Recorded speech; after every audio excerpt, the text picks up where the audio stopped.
Ready? Play. A little pressure-free, I would assume.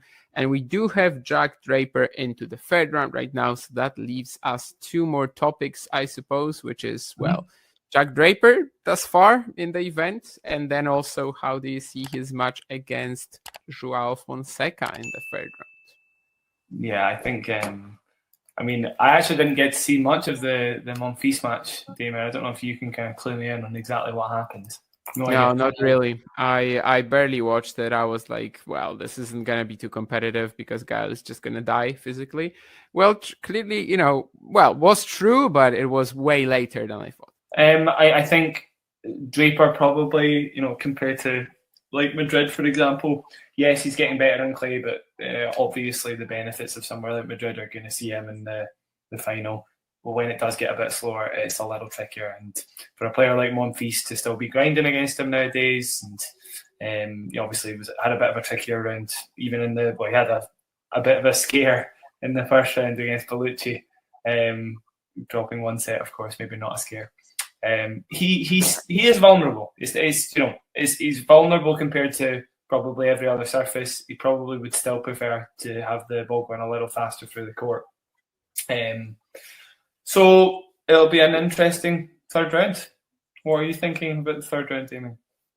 Yeah, I mean, I already watched one encounter between Fonseca and Draper where, I mean, they were okay for like 4-all. And then Draper forces Fonseca to start making countless errors, really. I mean, Draper's defense was ridiculous. Is it going to be quite as good as it was in Indian Wells on clay? That's maybe the question, I suppose. Like, does this surface give Fonseca more of a chance to hit through Draper, even though it's slow? Well, is it slower than Indian Wells? I guess it's similar probably. speed. But... Probably. I still think the forehand's the biggest weapon on the court. Yeah, at his best. Depends how he's playing. But I don't know. I've already seen this, and I'm not feeling too confident for Fonseca. I'm like, I have to see it first to believe it, because Indian Wells was just, I mean, I don't even think he was playing poorly. I think he literally was just like, his margins, the space that he could hit into it was so slim that everybody would make errors. So if Jack is able to do that in the longer format, I think probably Draper in 4.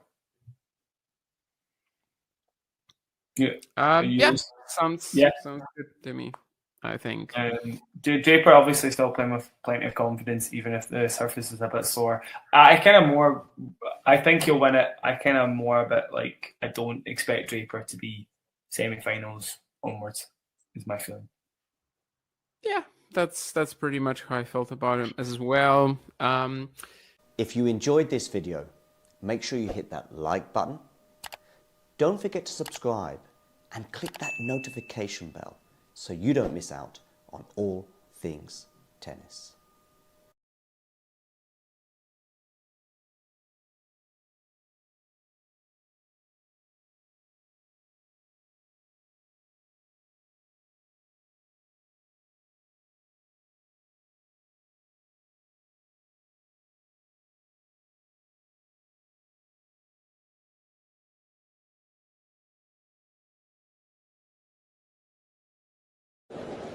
Ready? Play. A little pressure-free, I would assume. And we do have Jack Draper into the third round right now, so that leaves us two more topics, I suppose, which is, well, Jack Draper thus far in the event, and then also how do you see his match against Joao Fonseca in the third round? Yeah, I think, I mean, I actually didn't get to see much of the Monfils match, Damien. I don't know if you can kind of clue me in on exactly what happened. No, not really. I barely watched it. I was like, well, this isn't going to be too competitive because Gael is just going to die physically. Well, clearly, was true, but it was way later than I thought. I think Draper probably, compared to like Madrid, for example, yes, he's getting better on clay, but obviously the benefits of somewhere like Madrid are going to see him in the final. but when it does get a bit slower, it's a little trickier. And for a player like Monfils to still be grinding against him nowadays, and obviously had a bit of a trickier round, even in the he had a bit of a scare in the first round against Bellucci, dropping one set, of course, maybe not a scare. He is vulnerable. He's vulnerable compared to probably every other surface. He probably would still prefer to have the ball going a little faster through the court. So it'll be an interesting third round. What are you thinking about the third round, Damien? Yeah, I mean, I already watched one encounter between Fonseca and Draper where, I mean, they were okay for like 4-all. And then Draper forces Fonseca to start making countless errors, really. I mean, Draper's defense was ridiculous. Is it going to be quite as good as it was in Indian Wells and clay? That's maybe the question, I suppose. Like, does this surface give Fonseca more of a chance to hit through Draper, even though it's slow? Well, is it slower than Indian Wells? I guess it's similar probably. speed. But... Probably. I still think the forehand's the biggest weapon on the court. At its best. Depends how he's playing. But I don't know. I've already seen this, and I'm not feeling too confident for Fonseca. I'm like, I have to see it first to believe it, because Indian Wells was just, I don't even think he was playing poorly. I think he literally was just like, his margins, the space that he could hit into it was so slim that everybody would make errors. So if Jack is able to do that in the longer format, I think probably Draper in 4. Sounds good to me, I think. Draper obviously still playing with plenty of confidence, even if the surface is a bit slower. I think he'll win it. I don't expect Draper to be semi-finals onwards, is my feeling. Yeah, that's pretty much how I felt about him as well. If you enjoyed this video, make sure you hit that like button. Don't forget to subscribe and click that notification bell so you don't miss out on all things tennis.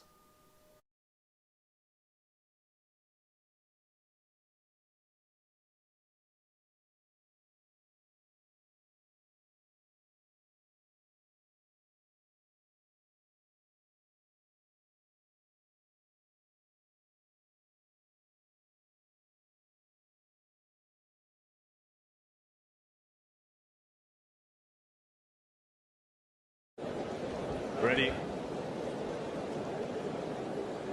Play. A little pressure free, I would assume. And we do have Jack Draper into the third round right now. So that leaves us 2 more topics, I suppose, which is, Jack Draper thus far in the event. And then also, how do you see his match against Joao Fonseca in the third round? Yeah, I think... I actually didn't get to see much of the Monfils match, Damon. I don't know if you can kind of clue me in on exactly what happens. No, not really. I barely watched it. I was like, well, this isn't going to be too competitive because Gael is just going to die physically. Well, clearly, was true, but it was way later than I thought. I think Draper probably, compared to like Madrid, for example, yes, he's getting better in clay, but obviously the benefits of somewhere like Madrid are going to see him in the final.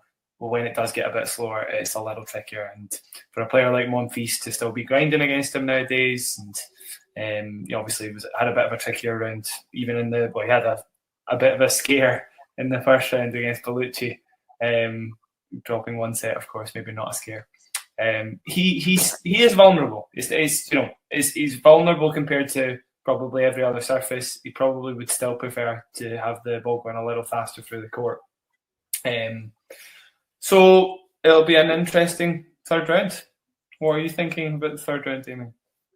Yeah, I already watched one encounter between Fonseca and Draper where, they were okay for like 4-all. And then Draper forces Fonseca to start making countless errors, really. Draper's defense was ridiculous.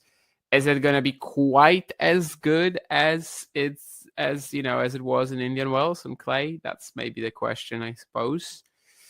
Like, does this surface give Fonseca more of a chance to hit through Draper, even though it's slow? Well, is it slower than Indian Wells? I guess it's similar Probably. speed, but Probably. I still think the forehand's the biggest weapon on the court. Yeah, at its best. Depends how he's playing. But I don't know.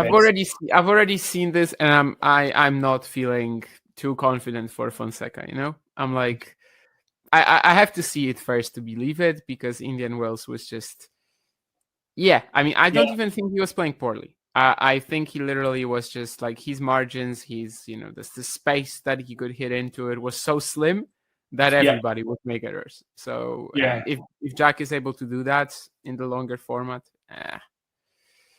I think probably Draper in 4. Sounds good to me, I think. Draper obviously still playing with plenty of confidence, even if the surface is a bit sore. I think he'll win it. I kind of more a bit like, I don't expect Draper to be semi-finals onwards, is my feeling.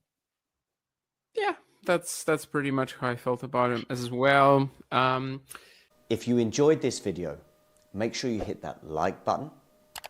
Don't forget to subscribe and click that notification bell so you don't miss out on all things tennis.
Ready? Play. A little pressure free, I would assume. And we do have Jack Draper into the third round right now. So that leaves us two more topics, I suppose, which is, well, Jack Draper thus far in the event. And then also, how do you see his match against Joao Fonseca in the third round? Yeah, I think. I mean, I actually didn't get to see much of the Monfils match, Damon. I don't know if you can kind of clue me in on exactly what happened. No, idea. not really. I barely watched it. I was like, well, this isn't going to be too competitive because Gael is just going to die physically.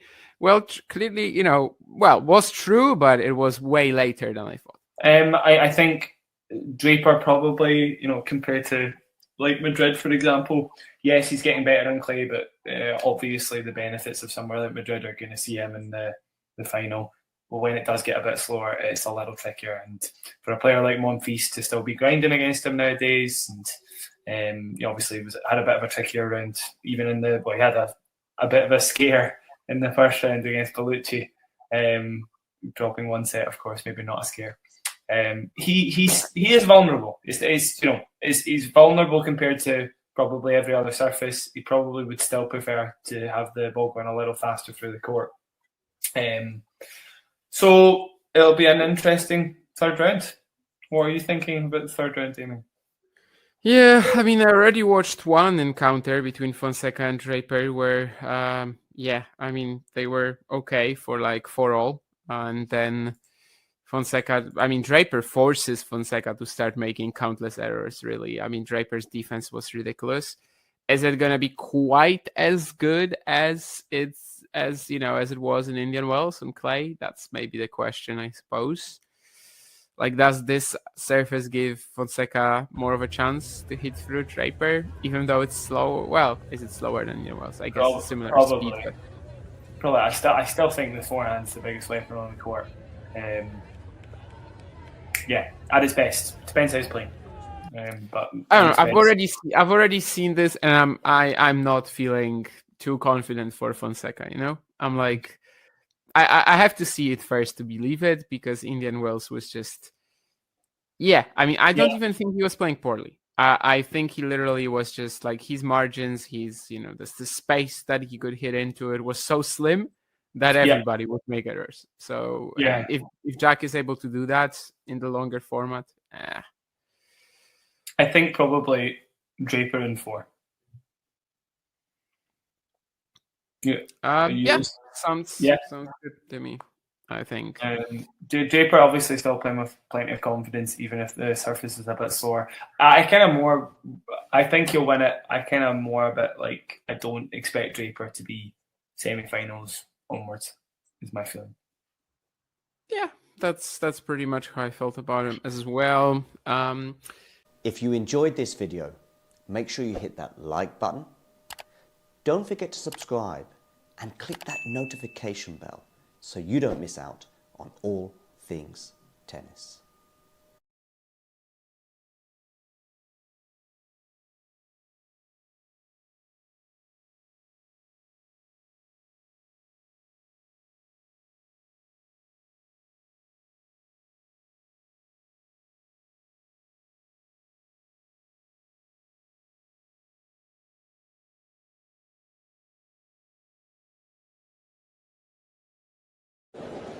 Ready?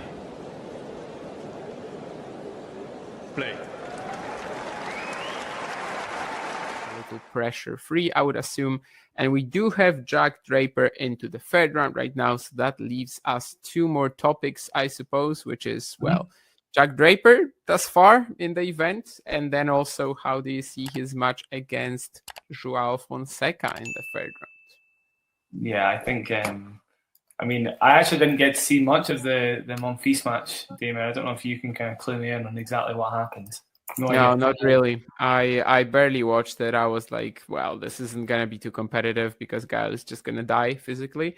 Well, clearly, was true, but it was way later than I thought. I think Draper probably, compared to like Madrid, for example, yes, he's getting better on clay, but obviously the benefits of somewhere like Madrid are going to see him in the final.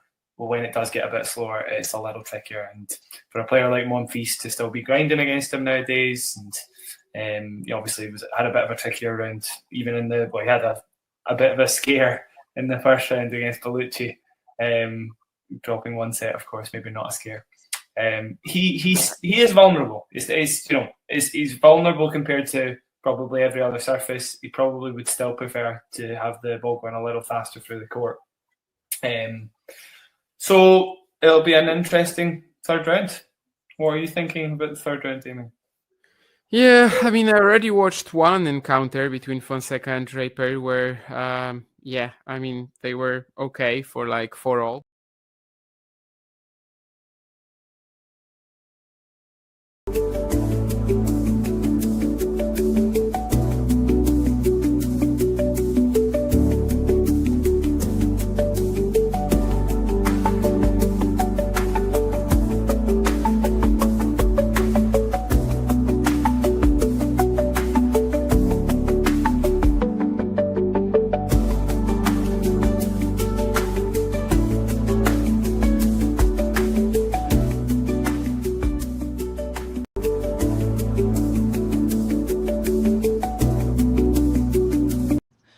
My name is Clara Towson, and I'm a friend of the show. Boom. I am Francisca Jorge, and I'm a friend of the show. Perfect. Hi, my name is Susan Leemans, and I'm a friend of the show. Boom. Yeah. My name is Zainab Sammaz, and I'm a friend of the show. Boom. Hey guys, my name is Sasha Vickery, and I'm a friend of the show. Boom. Hi, my name is Lloyd Harris, and I'm a friend of the show. Perfect. Hi, my name is Jan Faria, and I'm a friend of the show. Boom. Yes. Take one. Well done. Hi, my name is Jasmine Paulini, and I'm a friend of the show. Wow, Jasmine, you got it in one time. Ready? Play.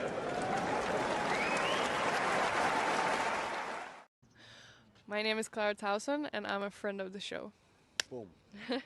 I am Francisca Jorge, and I'm a friend of the show. Perfect. Hi, my name is Susan Leemans, and I'm a friend of the show. Boom. Yeah. My name is Zainab Sammaz, and I'm a friend of the show. Boom. Hey guys, my name is Sasha Vickery, and I'm a friend of the show. Boom. Hi, my name is Lloyd Harris, and I'm a friend of the show. Perfect. Hi, my name is Jan Faria, and I'm a friend of the show. Boom. Yes. Take one. Well done. Hi, my name is Jasmine Paulini, and I'm a friend of the show. Wow, Jasmine, you got it in one time. Ready? Play.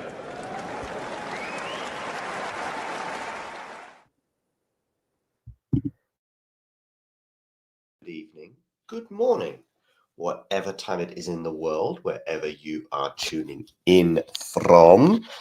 I am tuning in from northwestern Germany. Ghosty here going Fonseca in 3. I am surprised at that. Let's get the score up for you on the screen. Well, Fonseca's off to a nice start. He's won the first point on Susan Longland.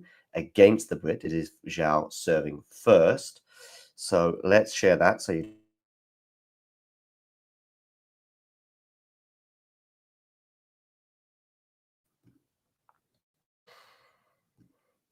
and now I need to get the matchup itself.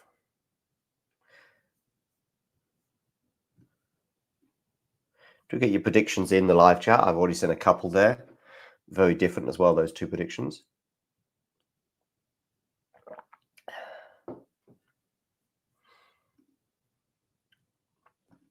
Also check out some of our preview episodes we've got out there for you, previewing 4 of the round 4 clashes on the men's side. There will be some previews coming in for the women's shortly. Joao Fonseca here serving at 30-15.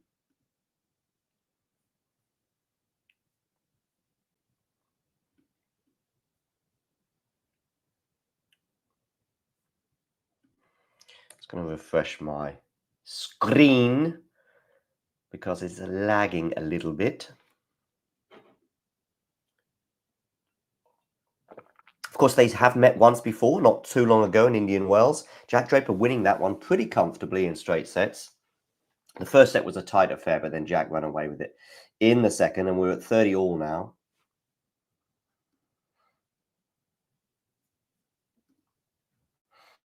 Do hit that like button, by the way, and hit subscribe. I was hoping we might get to 16,000 subscribers at some point during the French Open. We are currently on 15,693 for those of you that care. Joao Fonseca here leading 40-30 on his serve as he seeks to get on the board at the beginning of this match.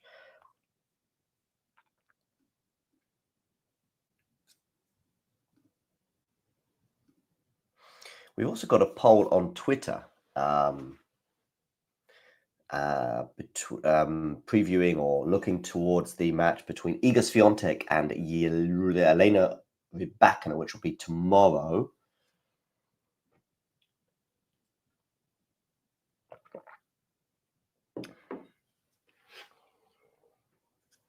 I've got a feeling that might be the night session match tomorrow. Joao Fonseca holds, by the way. 1-love he leads.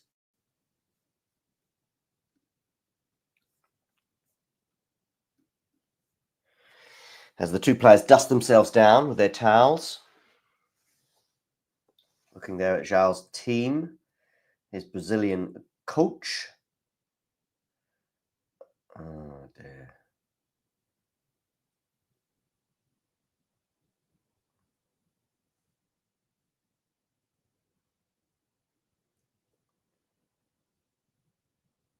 Forehand there from Joao goes wide, and it's 15-love to Jack Draper.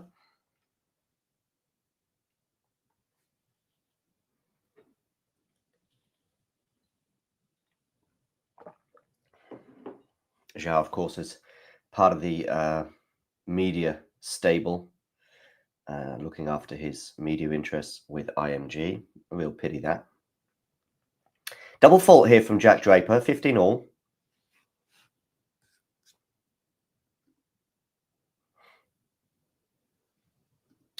If you're watching on Twitter, do please give this a retweet.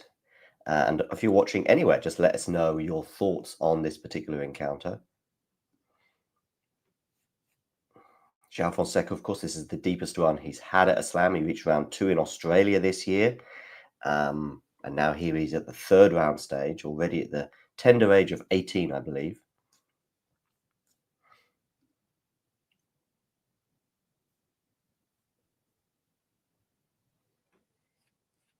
Just touching his neck there. I assume that's nothing more than a scratch. It's just a flesh wound. 30-15, Jack Draper. Serving here. Of course, we've got the lefty-righty combo. 4 minutes on the clock in terms of the duration of this match. The first game did not go to deuce. Good return there from Joao. Joao go for the drop shot there, but that's not good enough. And Joao will be disappointed to lose the point from here, and he does. He had a chance there to open up on that forehand and go big. And he thought, you know what? I'm expecting, you know, my opponent, Jack Draper, to expect me to go big. So I'm going to go for the drop shot. Kind of Rafa-esque, that drop shot, in terms of the height over the net. And Jack read it and won the point as a result. So from the Brazilian's perspective, we should be at 30 all here. But from his perspective, sadly, we're at 40-15. Second serve, though, here for Joao to look at.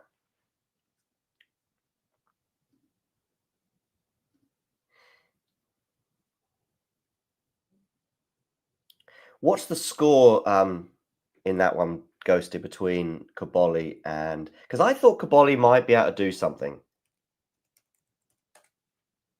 Okay, Zverev is up a double break already in the first set. 4-1.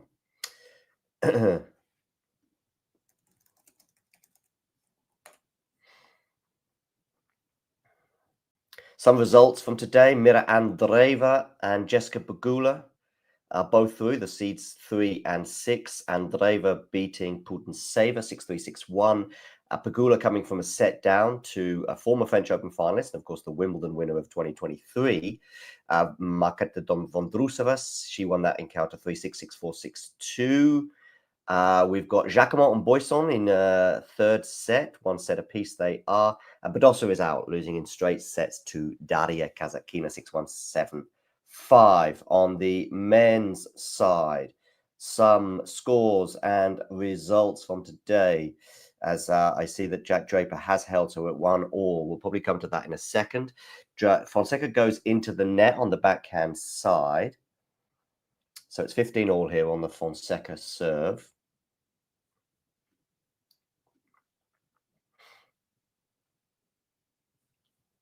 Yeah, interesting. How's the poll going, by the way? And I don't mean Damien Kust, I mean the POLL. Do let me know who is leading that poll. It was pretty close to 50-50 last time I checked. So do get voting in that. Here we are into the rally anyway. Backhand from Joao. Forehand, of course, when he goes cross-court, will be on the forehand for Jack. Of course, he is a lefty. Not sure how Joao does against lefties in general. Of course, they have played once before, as I highlighted. Ooh, Jack defending really well here. Jack defending really well. 15-30. That was something that was a marked point from their match in Indian Wells, just how well Draper could defend on that slow, gritty surface in California.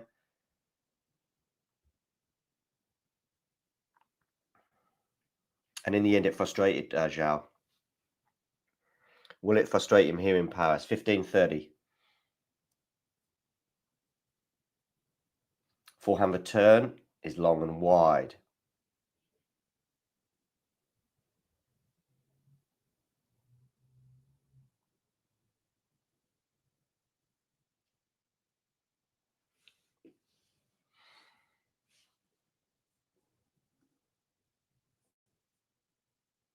Yes, it does look like that, but we'll see. We'll have a quick look at some of the scores and the results at the end of this game because we'll have a changeover. Joao has a game point here to lead 2-1. He's come back from 15-30. Is he going to win this point? Jack doing really well. Jack doing very well. Deuce. Joao at the net there and was eventually passed. He'll be disappointed with the volley. That volley there was just too punchy, if you know what I mean. Maybe both volleys were too punchy, and that gave a nice bounce for Jack to attack and eventually punishing the Brazilian, passing him at the net.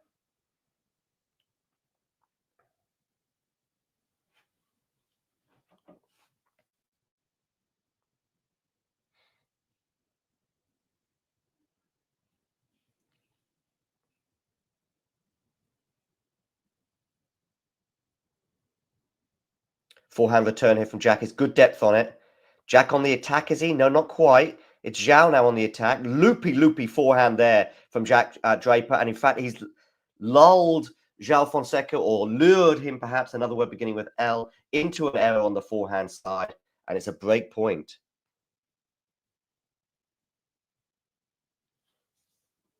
Going to try and order some coffee. How about that on the phone? So, Jack Draper, break point.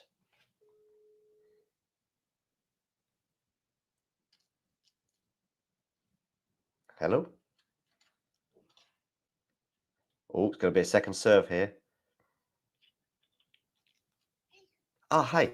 Can I have some coffee? Yeah, sure. Thank you. When you can. Just no hurry. Just. Okay, chill. Oh, yes, chill. Okay, take care. Bye. Jack Draper gets the break of serve. As I was hoping for a coffee break, we've got a break of a different kind on this tennis court. 2-1, the Brit leads. It's Jack who draws first blood, the number 5 seed. 2-1, he leads. Joao will be very disappointed because of the way 2 or 3 of the points in that particular game unfolded. There was that moment when he was at the net, and as I said, he was too punchy with those volleys, not putting them away with enough deftness at the net, leaving himself as a lame duck, and Jack just passed him ultimately. And yeah, and then there's also that forehand error, really, that, you know, it was a loopy ball from Jack. Jack was defending, and again, very similar to Indian Wells, where he was getting frustrated. Right, I did say I would take us around the grounds. to see how some of the scores and some of the matches have or are unfolding. Zverev is 5-1 up in the first set on Kaboli, 2 points away from winning that first set. Sinner demolished Yuri Lehecka earlier on with the loss of just 3 games. We've got Bublik and Rocha taking the court shortly on Simon Mathieu. Talon Griekspoor, what an epic win that was over Ethan Quinn in 5 sets. We've got Jack Draper up an early break on Joao Fonseca. Rublev is already through to the 4th round after a walkover because Artefisas had to withdraw from the tournament with a back injury. Cam Norrie and Fernley will be coming up also later on Simon Mathieu after the Bublik-Rocha encounter. And the night session match on Philippe Chatrier tonight will be a men's match, just for a change, between Misolic and Djokovic. Also, if you've got any views on the situation there, do let me know in the live chat if you are particularly annoyed about there not being women's matches on the night session, or maybe you're not. Okay. Yeah, let's have a quick look at some of the women's. John, please remind everyone to join the Discord. Let's see if I can even share that. Can you share the link in the chat, maybe? I still need to get on that train.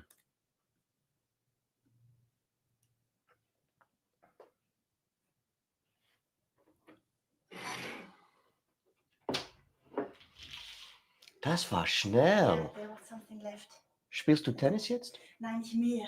Okay. Okay, so yes, 2-1. Coffee's here. That was very quick. You may have understood my German there.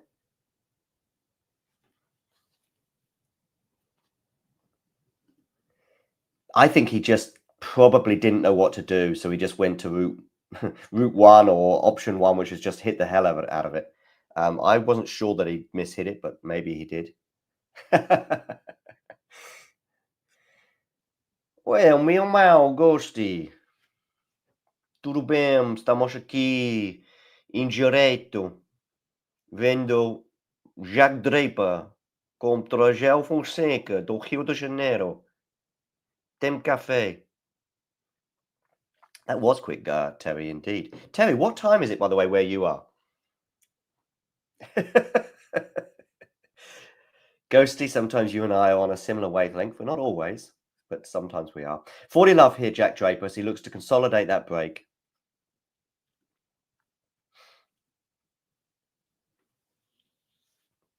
Yeah, try and share the Discord in the live chat if you can.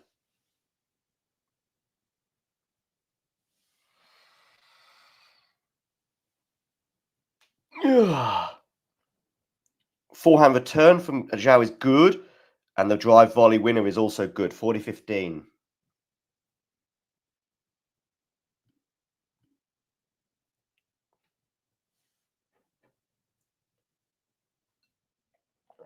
Do hit that like button and subscribe to the channel if you're new.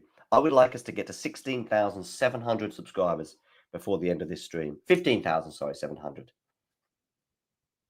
Backhand return there from Joao. Forehand to the backhand of Joao, of course, that lefty-righty combo, and it's punished, or it's not been successfully hit. Not the best commentary, John, you've ever made. But anyway, it's 3-1. Jack Draper leads.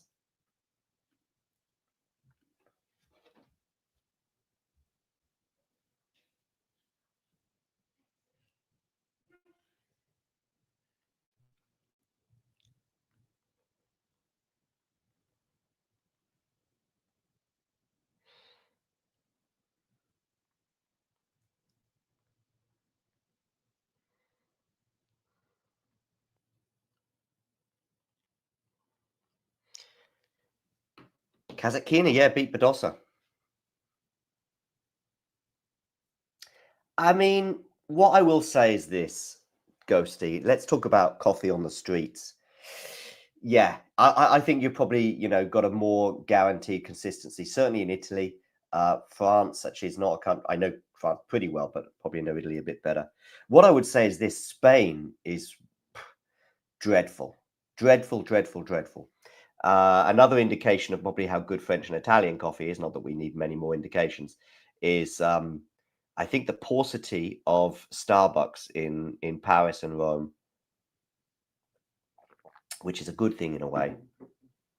So I just think if you ran into a coffee shop desperate for an espresso, you're not going to do too badly in Italy. If you ran into a coffee shop or just meandered into a coffee shop somewhere in France, the consistency and the likelihood of it being pretty good is high. Whereas if it was in Spain, I was actually I had one of the worst coffees recently. I was on a bus between Madrid and Lisbon, and the bus made one of those sort of scheduled stops at a road services, and it was just honestly horrible. I remember having a terrible one near the Polish-German border once, and funnily enough, so this is the 3 worst coffees I remember in my life.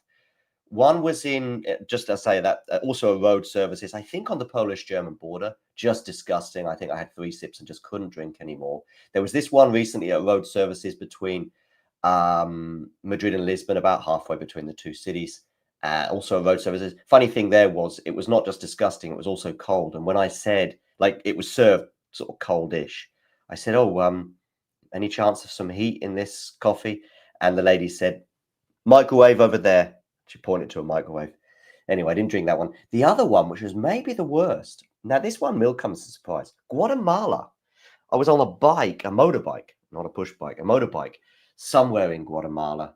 Don't remember where, middle of nowhere. Stopped off just at a cafe on the side of the road. Much to my relief, that opportunity to stop, by the way, because this was honestly a really painful journey. My back, I was on the back as a passenger, if you like.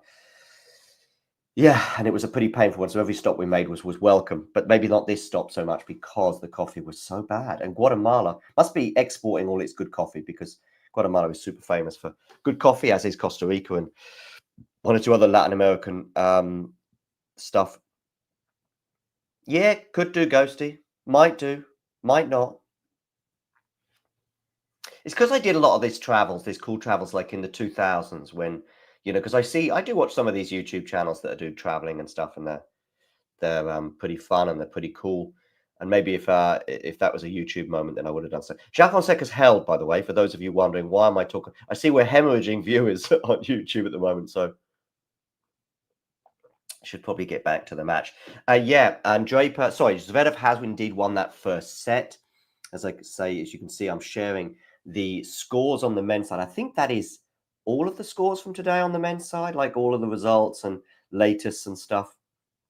Yeah, because there's 8 matches today, and Misolic and Djokovic is the night session.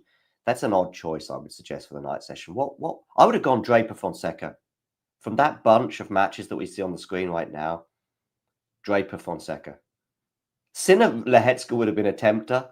Rublev Fils would have been a contender. Just to keep everyone up to date, Artur Fils has withdrawn due to a back injury. We don't know how serious it is, but it's looking doubtful regarding the grass season, and Wimbledon is certainly in doubt. I'm going to keep talking to you.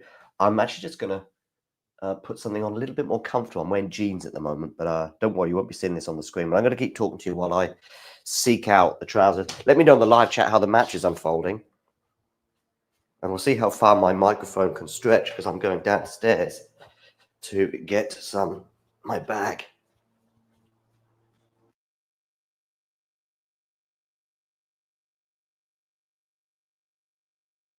It's the lawn being mowed. Getting ready for that grass court season.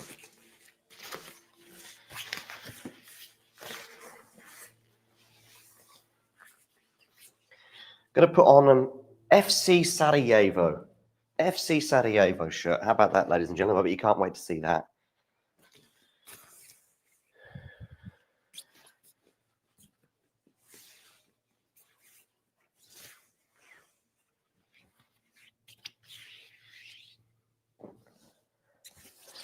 And a pair of shorts. I have just texted Damien Kust to see if he can join us for this match, post-match anyway, to join us for some post-match reflections. We'll see if he can do that.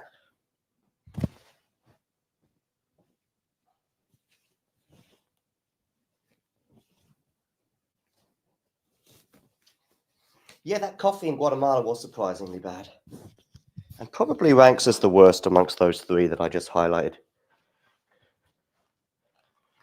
But boy, the pain on the back of that bike.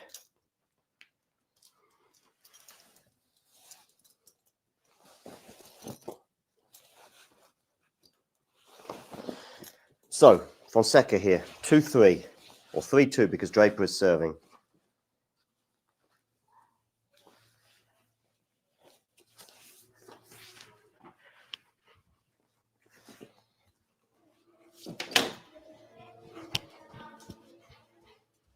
Right, I'm back with you, ladies and gentlemen. With my FC Sarajevo shirt. Okay, could you hear me throughout all that, by the way? 40-15 here, Jack Draper leads. Yeah, me too. I think Rublev Feast would have been fun. I mean, Feast is always fun. Right, let's see what Damien has said. Sure.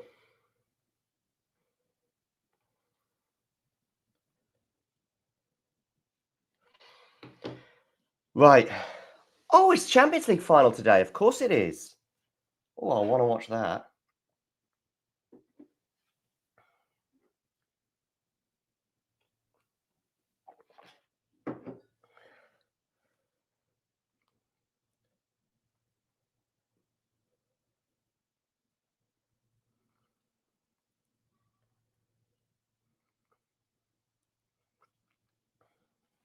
Forza Inter. Yeah, I'm keen for an Inter win as well, I think.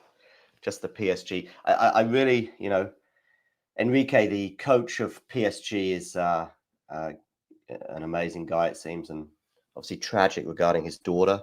There's pictures, of course, and video of her coming on the pitch when he won the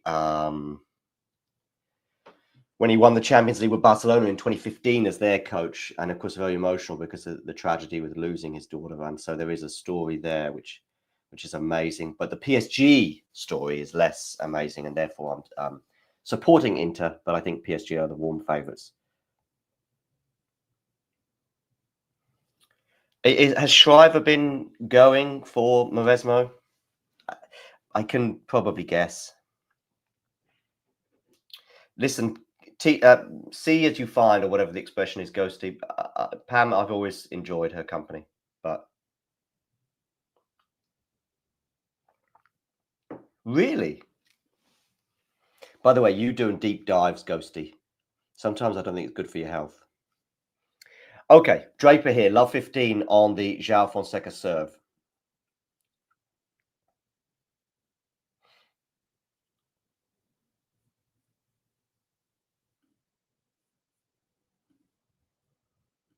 I think this is a good opportunity for whoever wins between Runa. This is that was Vanch, by the way, talking about Runa and Musetti, which I think is just an absolute peach of a round 4 clash. Do you say that in the US?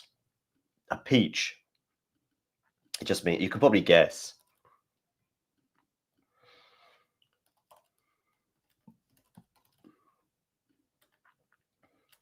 That is one to get pumped. If you can't get pumped for Holger Rune and Lorenzo Musetti round 4 at the French Open, then you can't get pumped for tennis. Great clash of styles, personalities, quality, ceilings, and perhaps floors. Yeah. That's something that we should put in the thing. Right. Anyway, Jack Draper here against Joao Fonseca. Joao not off to the best of starts.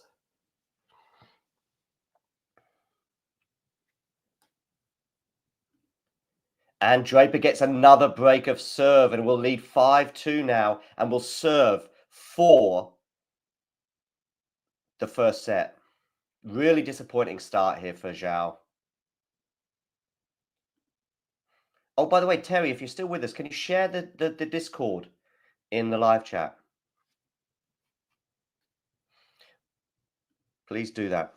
Kaboli has held serve in the first game of the second set. It's just the two men's matches currently in play. Zverev against Kaboli, and this one between Draper and Fonseca. As I say, Draper's going to be serving for the first set at 5-2. Joao's level is just, yeah, not good enough right now. Oh, we just gained a subscriber.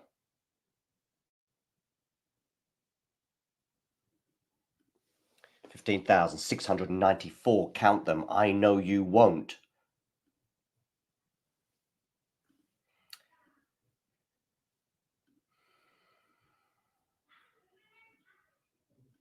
Good.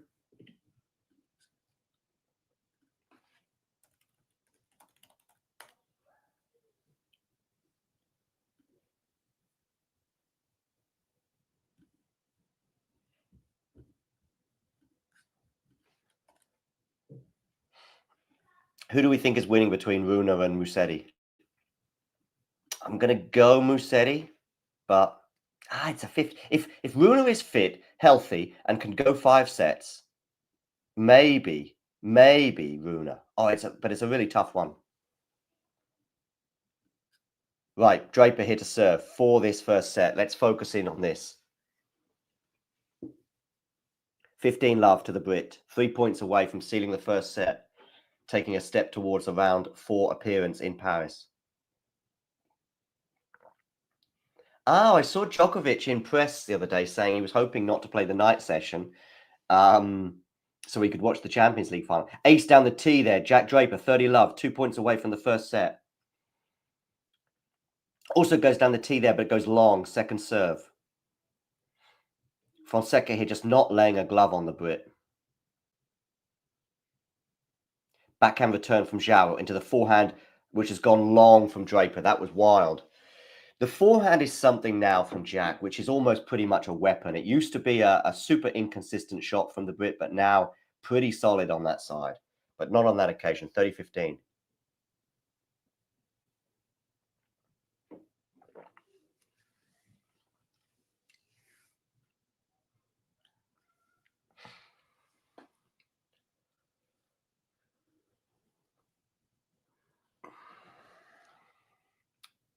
Double fault, Draper, is that? Indeed, 30 all.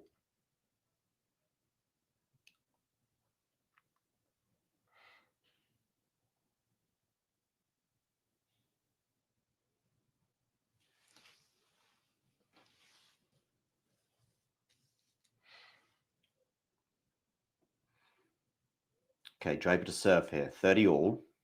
From 30 love to 30 all, disappointing for the Brit. Goes down the tee, which is his solid serve on that one. Joao is defending. Joao is defending, but not well enough there. 40-30. Again, that'll disappoint Joao. Maybe his court positioning was slightly off there. He should have been overslipped slightly more to the left, and then he could have had a forehand on that one. Anyway, set point, Jack Draper, 40-30. Sweat coming off his brow here on Susan Longlen. Into the backhand of Joao, which is what Jack is really favouring on that serve at the moment. And it's a backhand that lets Joao down. Backhand into the net, and Jack Draper's won the first set 6-2. That level on the backhand side from Joao will really disappoint him. We will share some of the stats for you very, very shortly. But the backhand there in those last 2 points in particular, but also on the turn, just not good enough from the Brazilian, certainly by his high standards. Jack Draper wins the first set by 6 games to 2. Let's see if there's any reaction. Yes, do join us on Discord, where we are now available. So please do that. Seek out Talking Tennis on Discord. Enjoy the chat. Enjoy the disagreements. Enjoy everything tennis. Some headlines from earlier on was that Jannik Sinner is into the second week of the French Open, dropping just 3 games as he demolished the Czech Jiri Lehecka. It's a 17-match winning streak as he still remains on course for the Calendar Slam. Long way to go yet, of course. And I think Carlos Alcaraz, both here and at Wimbledon in particular, will have a big say in that. But yes, back to Joao Fonseca. Yeah, let me know your thoughts in the live chat on that first set, Joao's level, but maybe Jack's solidity as well. Jack seemed pretty solid, really doing well, lulling Joao into some mistakes, just like he did in Indian Wells in that straight sets victory he had earlier on this year. Remember that very tight first set before Jack ran away with it in the second? Well, today, slightly different in that a very comfortable first set for Jack. And as I said before, the backhand really just letting Joao down at times. And you can see, I'd love to know the stats on how often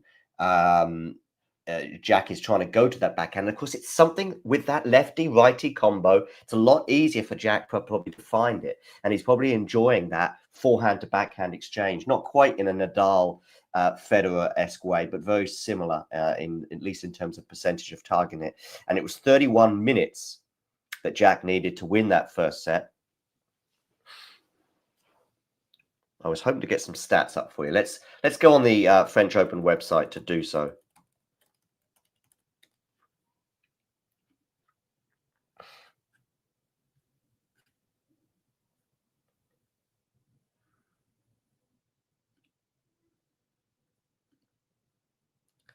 Share this with you on the screen right now.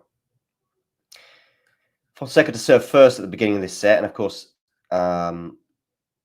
Jack Draper's won the first point, so it's love 15 on the Joao serve. Aces from that first set, one apiece. Jack Draper actually double faulting twice. Some of these stats actually from Jack and not particularly impressive, getting his first serve in just 45%, but he is winning 90% of his first serve. So he won 9 out of the 10 points on his first serve. As I say, did seem like he was targeting the backhand in particular. So yeah. Is this right that Joao Fonseca on his own second serve won just 14%? Wow. Wow, wow, wow.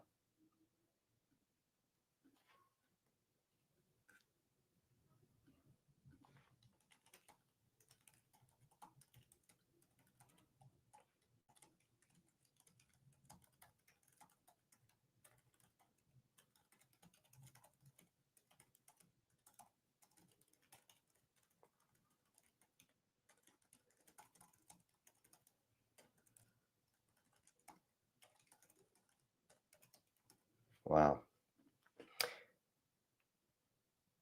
Okay, back to the match. Let's see how Joao is doing. 15 all on his serve. Into the rally here. Onto the backhand side of Jack. Forehand from Joao. Backhand again from Jack. That's what you kind of maybe need to be finding. Although Jack, of course, changing it up. Now he's in that exact exchange that he would love to be in. Jack going for the drop shot doesn't work 30-15. Maybe Jack should have been a bit more patient there and just stayed on that combination that's worked for him so well. Down the tee, Joao just missing. 30-15. This is the combination that you probably need to be in if you're Joao. But that's a lovely winner then, a lovely point from the Brazilian. 40-15.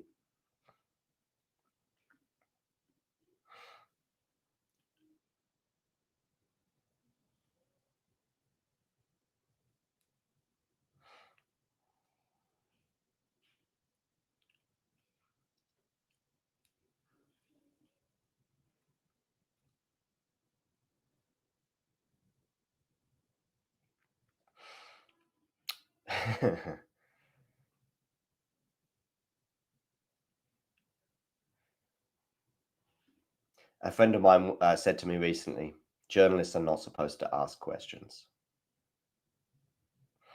He said it very much tongue-in-cheek, and I understood his point. Okay, Boisson here, serving for the match, by the way. Just a quick look over at the All-French affair. 40-30, she's leading, and I think it's probably going to be a match point win. It is indeed. Boisson knocks out her compatriot Jacquemont, 7-5 in the third set.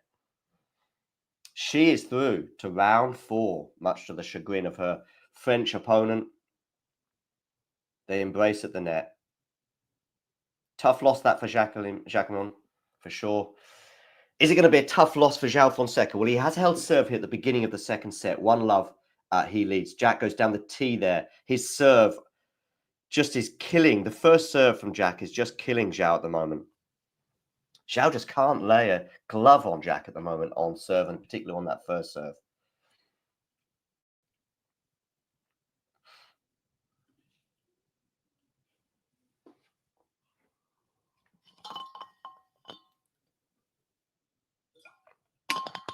Forehand return there from Joao. Forehand into the forehand of Jack. Jack, though, there. Go and look at that. Forehand from Jack. He's going to have a smash here. He's going to put it away. Yes, he is. 30-love.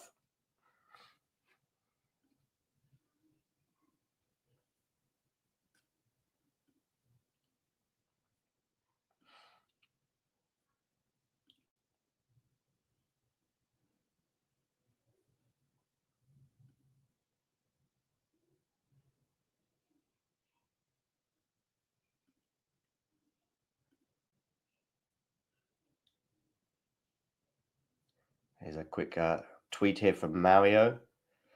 Fonseca not playing well so far, but I'm still impressed at how well Draper started this match. He knows he needs to dictate as soon as he can, playing deep to not let Joao find the angles and just find another gear intensity-wise compared to his first 2 matches. 16 unforced errors in 8 games for Fonseca, but I feel like many of them were still kind of forced by Draper's attitude. Let's see how things unfold. Indeed, let's see how things unfold here. Draper pretty comfortable on serve and does indeed hold, as he has done throughout, yet to be broken. So over to you, Joao. Joao, of course, has been broken twice in this match.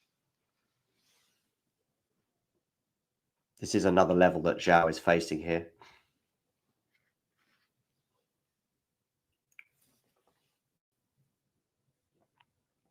Do let me know your thoughts on this encounter in the live chat.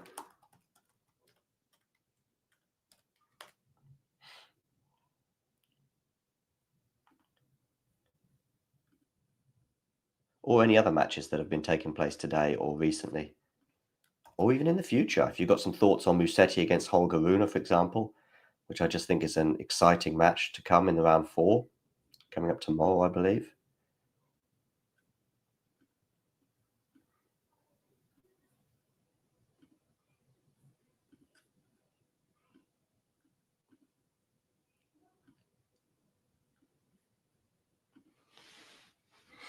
So Fonseca here serving 1-1. Lost the first set 6-2 to Jack Draper.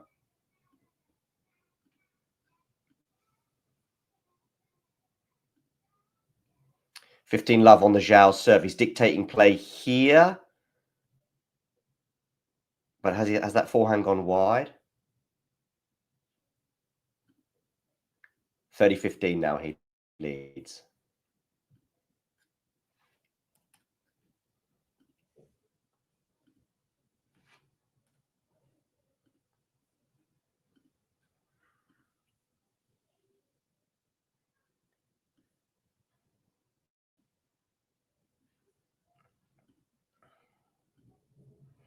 $30-15 soon becomes $40-15. So 2 game points here for the Brazilian. He'll be keen to serve a lot better than he did in that first set.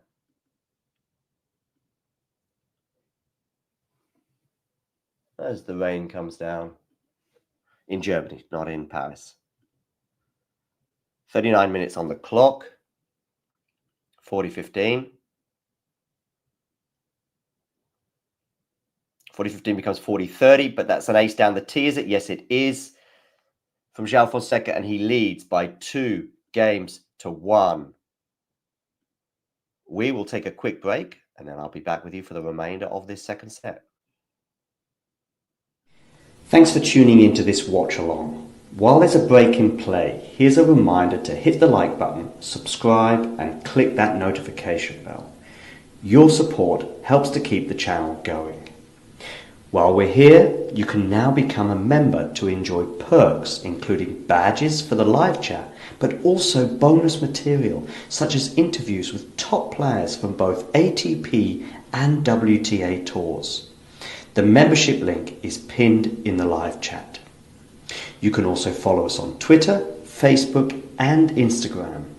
So whether it be serves or volleys, forehands or backhands, serve bots or drop shots, we've got you covered, whether that be via our website, talking-tennis.com, where you can read features and interviews from our top writers.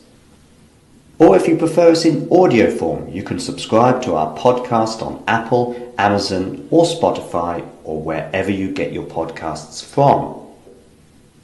Remember, we offer you wall-to-wall coverage via our regular watch-alongs, magazine shows such as Nick's WTA Weekly or Damien and Mario's ATP version.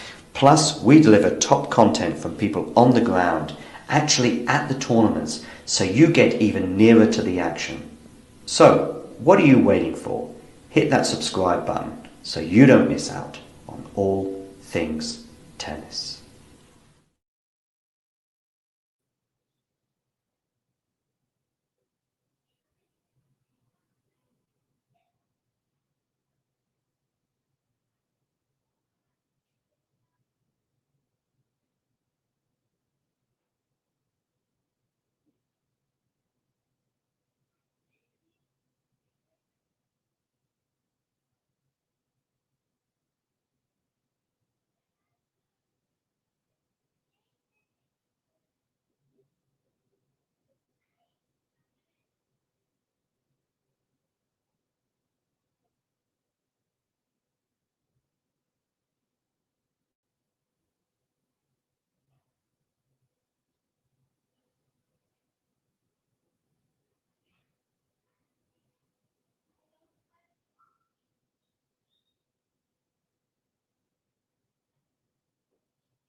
And I'm back, ladies and gentlemen. Sorry about that brief break.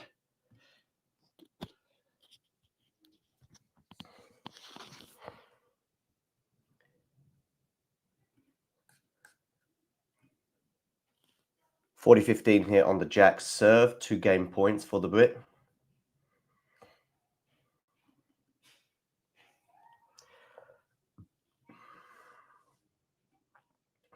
And he holds 2-all. Again, Joao just not making any impression there on the Jack serve.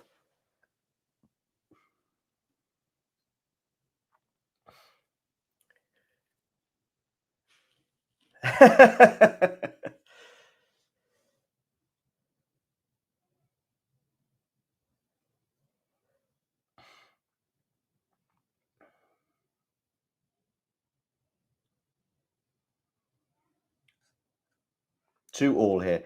Nerlan, good to see you here for a men's match. I see your favourite, Mira Andreeva, won earlier on today. Mira Andreeva, by the way, big fan of Ryan Gosling, she said. I saw in an interview earlier on today. She also said it's unfair that Ryan doesn't have, I'm calling him Ryan there like we're pals. She says unfair that we can't look into Ryan's life because he doesn't have an Instagram account.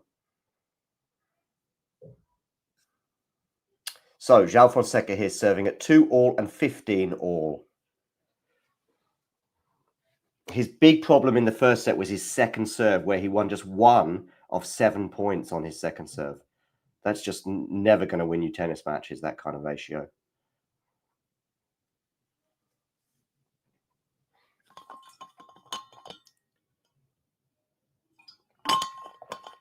Forehand return here from Jack. Again, it was a second serve. Let's see if Joao can win this point.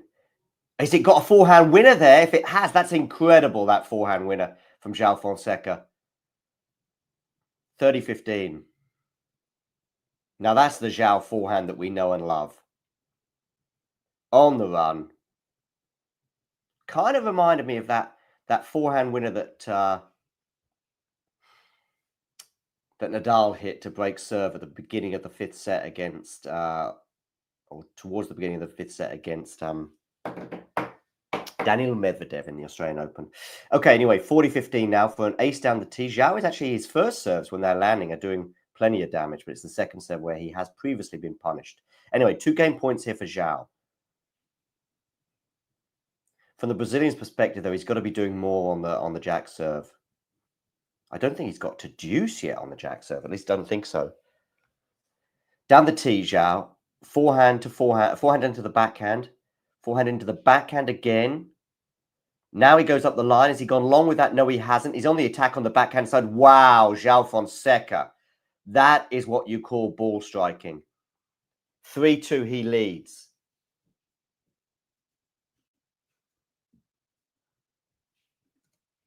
An even deeper run than he already has here, Vanch? Well, he hasn't been best, so I definitely think this is a good opportunity. This is a good opportunity for whoever wins between Bruna and Musetti to make the semis, because they will be favored in the quarter.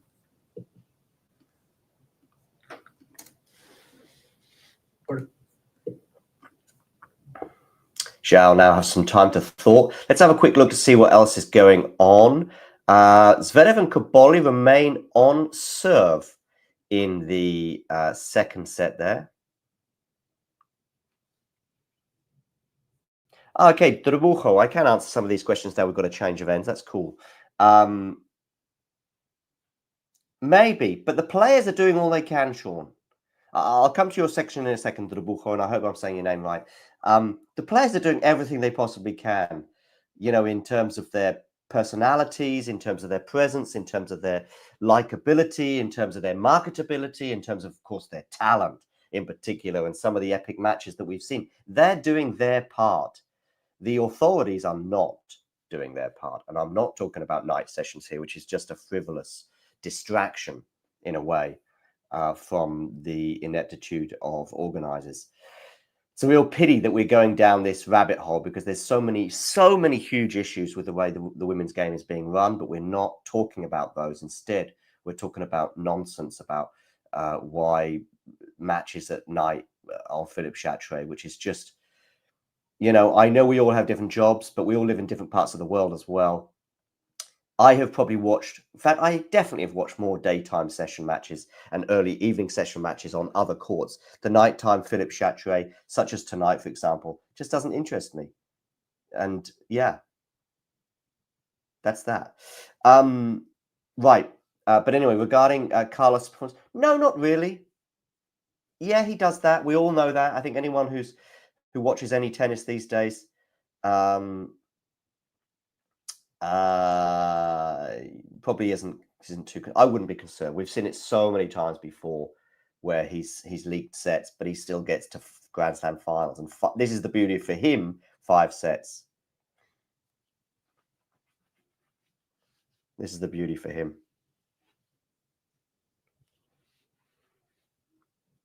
Yeah, I think a game style and personality too, charisma, as you mentioned.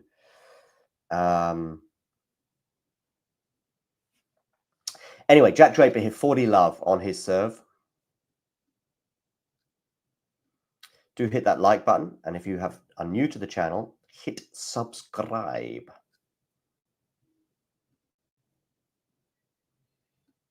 The rain is pouring down here in Germany. We're not far from Paris, by the way, where I am. 2 or 3 hours by train. It is a pretty fast-moving train. Draper, again, just holding serve so comfortably. So comfortably. Just, I mean, Joao is barely getting to 30 on the Jack Draper serve. Never mind deuce or break points or even breaking. Loopy return there from Jack. Joao not doing enough with those loopy shots, in my opinion. Joao, what are you doing there, Joao? What are you doing? Joao Fonseca. Yes, Jack defended well, but going down the middle so often there. And ultimately, coming into the net, but just getting the volley there. Ugh. Joao tactically must be very annoyed with that point. As were some other points in that first set. I remember one of the games when he got broken. So, love 15 here on the Joao serve.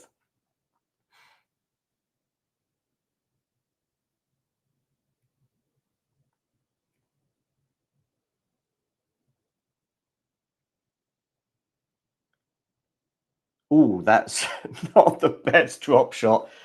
If that was hit by an amateur, that drop shot attempt from Jack, you'd be like, okay, could have done better.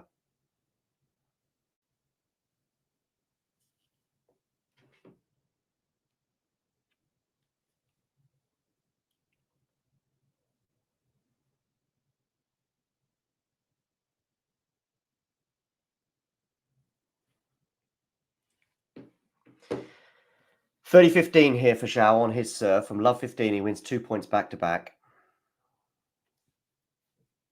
Koboli is up an early break on Zverev, backing up my suggestion that he could do some damage to Zverev. I can even see that one going 4 or 5.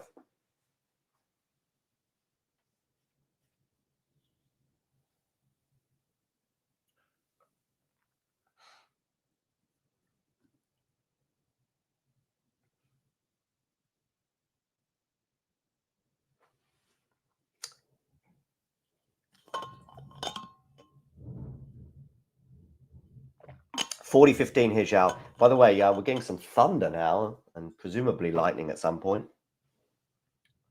Here's a question for you in the live chat. Which happens first? Thunder or lightning? Just write T or L. Thunder or lightning. And also, if Fonseca was thunder or lightning and Draper was the other, which would it be? I'm going Fonseca lightning and Draper thunder. There we go. Some names for the UTS to consider. Which happens first? T or L? Lightning, according to Ghosty. Okay. Lightning, according to Terry. Okay. Let's get some more L's or T's in the live chat. Thunder or lightning? Which happens first?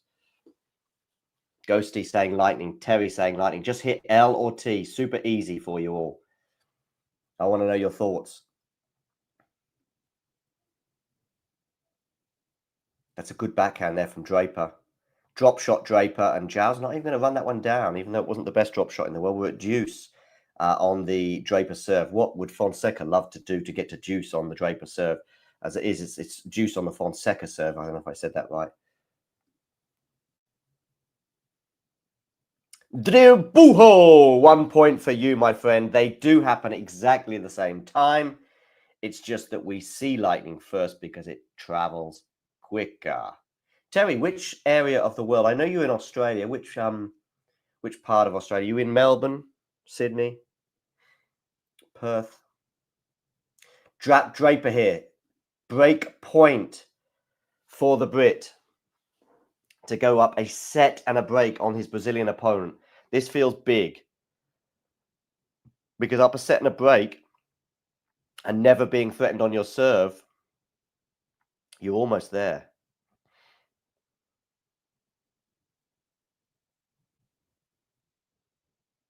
Down the tee, first serve there from Joao. Joao on the attack. Jack on the defense. Joao on the attack. That's a lovely volley there. Covered the net really well because that was a decent passing effort from Draper. But Joao not only responded, got his racket on it, but managed to hold it enough to win the volley point. Joao coming into the net, by the way, quite a bit today.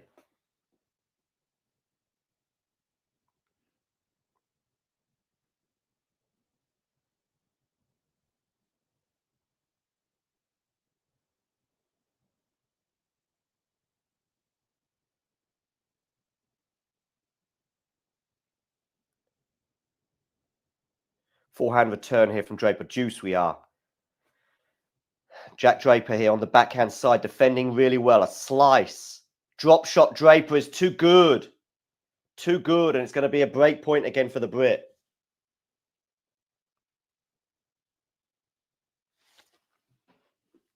Do hit that like button, by the way, people. And if you're new to the channel, hit subscribe as we head inexorably towards 16,000 subscribers.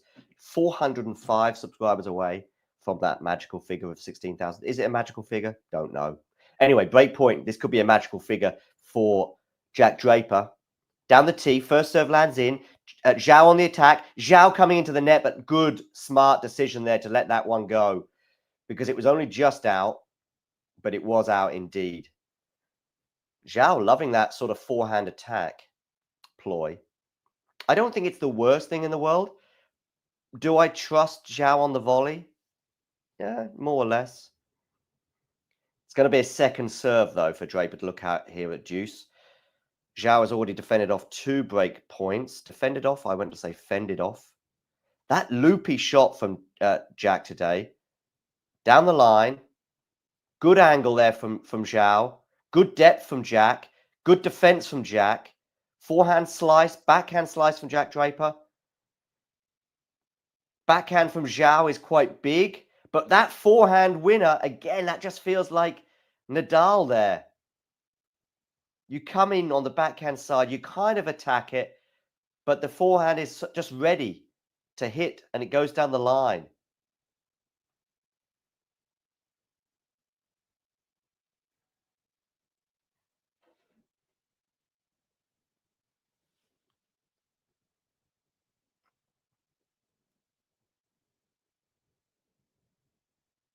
Looks like I'm going to get some more coffee. Anyway, break point number 3. Run around forehand return. Big from Fonseca, but not big enough. And that's the problem. He's going big, but he's going big into that forehand from the righty-lefty combo. And Joao errs. The lefty-righty combo today has been a killer for Joao. 4-3 Jack leads in this second set with a break of serve. But the other thing, of course, that has killed Joao so much is the inability to lay a glove on the Jack serve. And here we have some stats for you, some winners from Jack Draper, 19-12. Unforced errors, though. These stats are very impressive for Jack and not so much for Joao. Joao has hit 24 unforced errors to the 10 of Jack Draper.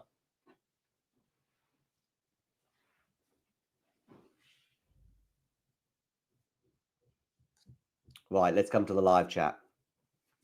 Zverev has got the break back on Caboli, I see. Fonseca looks confused, indeed. Meu tênis, André, tudo bem? Por favor, subscrever nosso canal.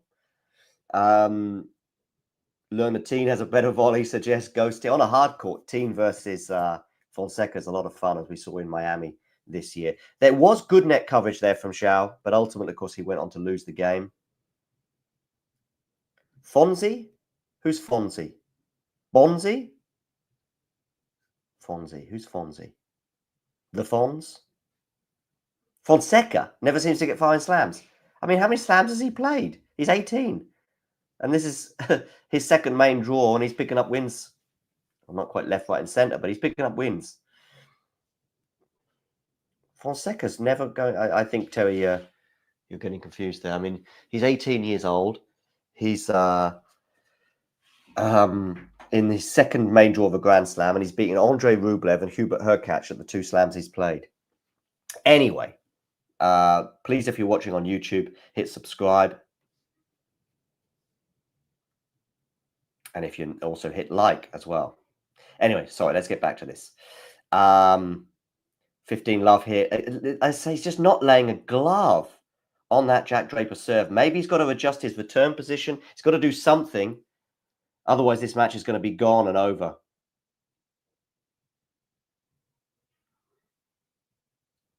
Jack there. Look at the frustration there from Fonseca as he knows that that's just too good from Jack Draper in terms of the depth.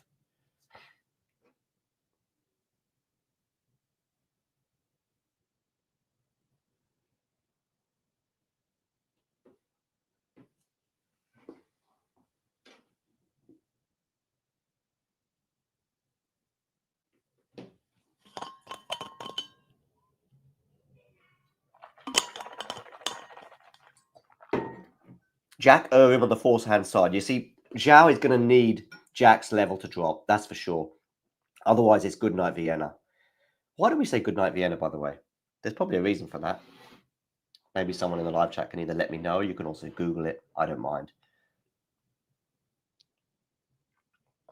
This is my third and final cup of coffee of the day. I think I've had 2 of them on the stream. It's 10 to 4 local time where I am. Also 10 to 4, of course, in Paris. How late in the day do you think it's okay to have a coffee? Right. Joao could have attacked that forehand, but instead defended and didn't defend well enough. Jack has punished it 40-15. Again, just not laying a glove on that Jack Draper serve. Not even getting to deuce. Not once in this entire match has he got to deuce. As now Jack reaches the 20 figure in terms of winners. He has increased his unforced error count by 1 in this particular game, though. Jack first serve lands in. The Joao return is going to clip the net and go out. And it is 5-3 Jack Draper. Joao is looking very annoyed right now. He needs Jack's level to drop, and he knows it.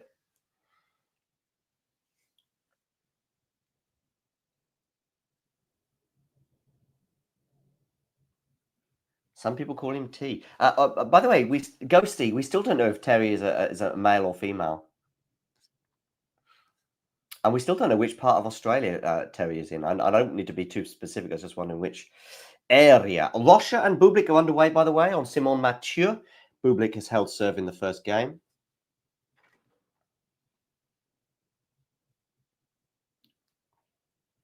In the Talking Tennis WhatsApp chat, I'm just seeing some comparisons between Boisson and Maria Sakkari.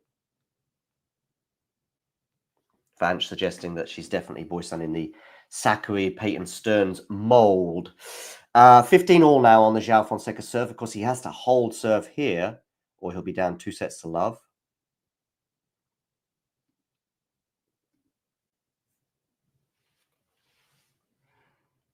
$30-15 though for Joao Fonseca. If Joao could have just got through that previous game and held and maybe forced a tie break, that felt like the best chance the Brazilian had of winning this set. But just because he's just not getting close enough to the Draper serve. Now, you might say, yeah, but it's going to be mirrored in a tie break. You don't know. Tie breaks could, of course, go in all sorts of ways, especially when the pressure is on, which Jack just hasn't been under pressure yet in this match. Now, is the forehand going to do the damage here? He's gone to the wrong side, but that volley is lovely. We were talking about his net coverage skills. The net coverage there was both amazing, but also the volley was just sumptuous. 2 game points for Joao Fonseca.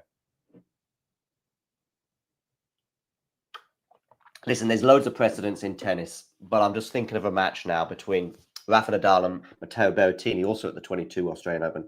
There was about an hour and a half where, as Joao holds serve with an ace down the tee, where Rafa just could not lay a glove on that Matteo Berrettini serve. And then he just did it once in one game in the 4th set, and it was enough to get him over the line. He just wasn't, I think he was barely winning points for like an hour or so. You know, who's losing games to love and to 15. And you're just thinking, but he had the advantage of a 2-1 lead. So he's basically up 2 sets to love. Then the next hour comes and he can't lay a glove on the Berrettini serve, and Berrettini wins the 3rd set and starts the 4th in a good way. But both are holding serve in that 4th set. And then he just gets that one break at around about 3-4, I think. So it becomes 3-5 with the break, and then he serves it out. That is Rafa Nadal, however, and that was him pursuing his 21st Grand Slam. And it was a semi-final. This is Joao Fonseca at the age of 18 in a 3rd round of the French Open. But, you know, hopefully you get what I mean. You just need one decent game.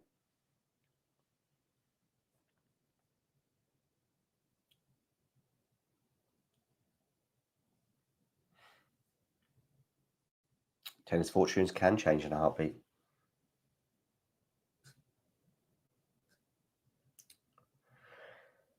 Talking of which, Kaboli was up with a break of serve against Zverev, but now that match has just gone a little bit better for the German, where he's back on serving that 2nd set. Zverev winning the 1st set 6-2. Rocha, in his first main draw, is into the 3rd round, and he's up against Bublik. They are 1 game all. Sinner and Griekspoor are already into round 4 in very different fashions. Sinner beating Lehecka 6-love, 6-1, 6-2. And Griekspoor coming through with a 5-set win over the American Ethan Quinn, 6-4 in the 5th. He was down 2-1 as well. Over on the women's side, by the way, Terry, please do post, if you can, the Discord link in the live chat. Let's have a look at some of the women's tennis going on, or has been going on, or is going on. Alexandrova is up a set to love on Kudermetova. 6-2, she won that 1st set. Pegula beat Vondrousova in 3 sets early on today. Kazatkina beat Badosa in straight sets. Mira Andreeva beat Putintseva 6-3, 6-1, a very impressive result there. And Boysan won the all of French affair 7-5 in the 3rd set, having lost the 2nd set 6-love as well. Still to come on the women's side, we've got Baptiste against Bouzas. I would make Baptiste a slight favourite there.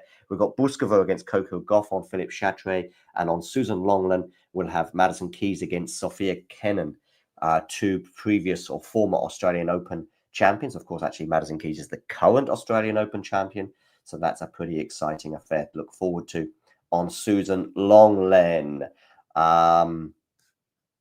Also on Susan Longland right now, we've got Jack Draper serving and very close now to the finish line in the 2nd set. He leads 30-love. Just mirroring again.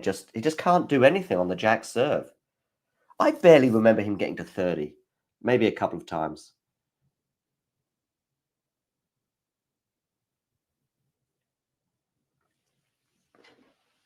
He's won a point on the Jack serve.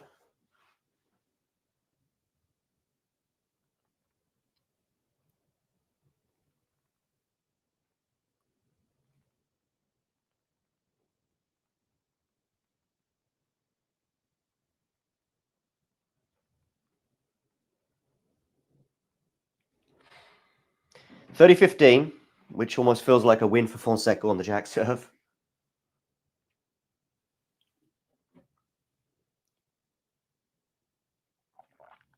He was going to go into the backhand on that 1st serve.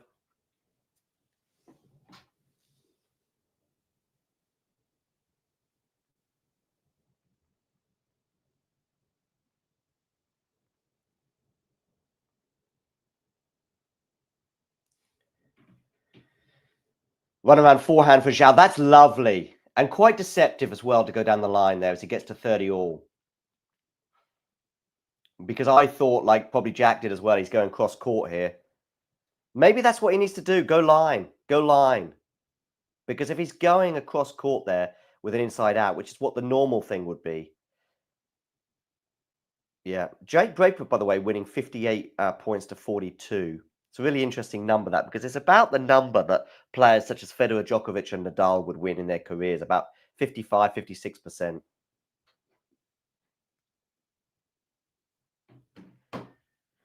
Forehand block return. Drop shot from Jack. Is not going to win the point outright. Let that one go. He does. He's got a break point. Joao Fonseca has a break point on the Jack Draper serve. So, is this match about to come alive, ladies and gentlemen? Let's see.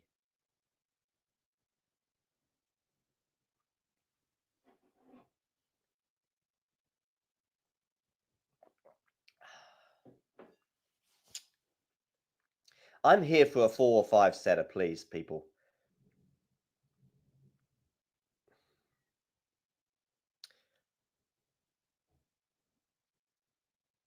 Ooh, the first serve is way out from Jack Draper. So second serve here.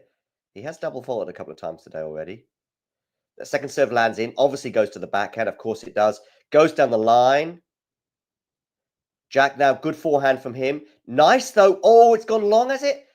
I think it has gone long from Joao Fonseca. He went big on that. It was the right play. And I don't think it went far out. It seemed to be pretty far out, or it seemed to be clearly out, I should say, with the naked eye. Can you say that in tennis? I think you know what I mean. A few centimetres, anyway. Deuce. Draper here serving, 1 hour and 9 minutes on the clock. Wide on the first serve. He missed the first serve in the previous point. Will that previous point be the one that Joao regrets? Oh, it's double fault. I had talked up the double fault for the previous serve. That was a bit unfortunate because it clipped the net and sort of changed its trajectory and went long and wide.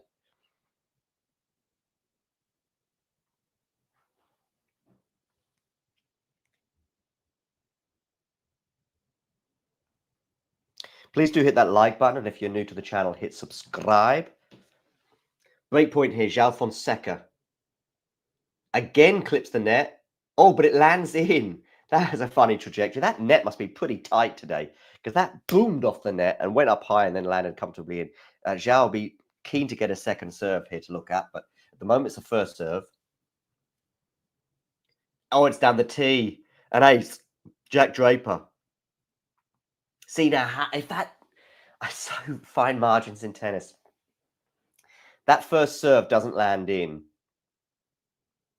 And we're looking at an entirely different point, perhaps an entirely different game, and perhaps an entirely different match. However, it's still Jack Draper here serving for a 2-sets-to-love lead. He's at deuce, saved 2 break points so far in this game.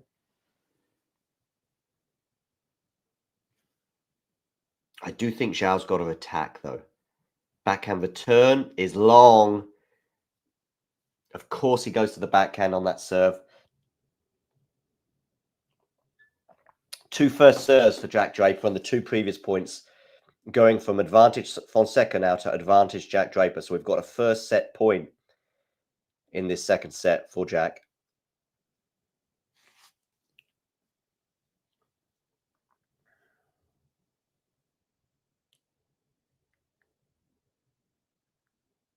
How's this going? We're into the rally here.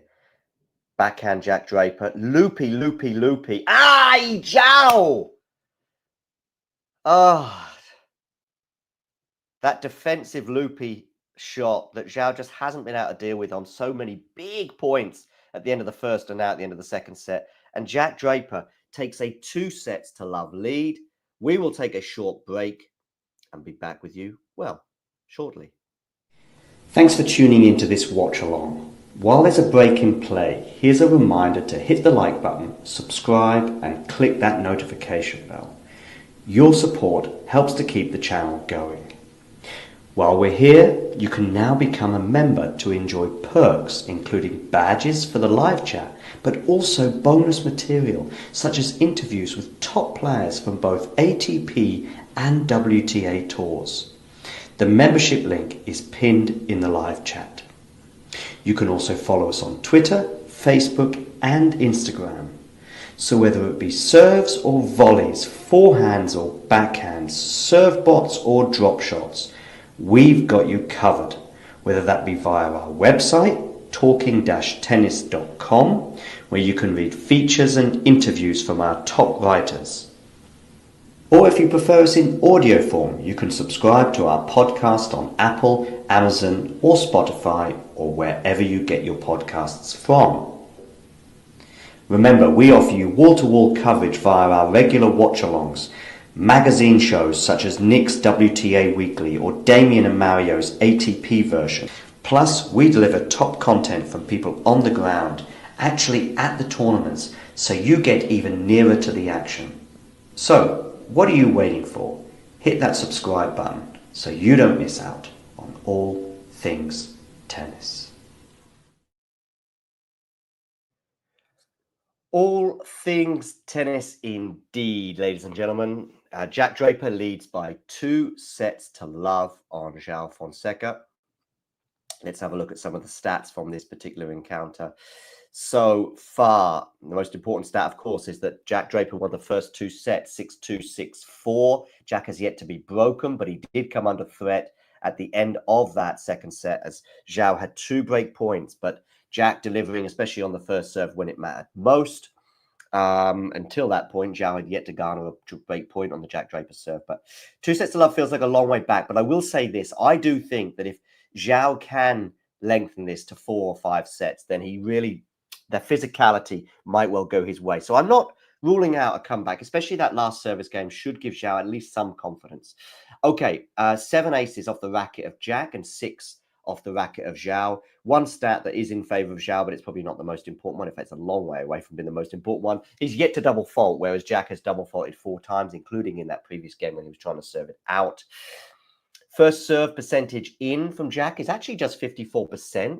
I say just, it's not bad, but you would be looking at 60 to 70. Joao is at 71%, but Joao is just being killed on his second serve. He's increased it compared to the first set when it was just 14%. He has now increased it to 38% of points won on that second serve. But look at that first serve 1 percentage, which on a clay court is extremely impressive. 89%. To Jack Draper. Joao's got to do something different on that first serve, whether he's got to deepen his return position or come in close to the baseline. Something has to change on that first serve if he is to get back into this match. Interestingly enough, the Joao Fonseca speeds on his serve is actually even bigger than Jack. Joao is not short, but I think Jack probably has another centimetre or 2 advantage. Maybe it's the max. Oh, it's just the max speed. Okay, so it's not the average. But anyway, there we go. Some other stats for you as well. Jack doing obviously a lot more damage on the Joao Fonseca serve. And yeah, also more ruthless, converting 3 of his 5 breakpoint opportunities, whereas Joao has converted hasn't converted any of his 2 that he got in that previous game.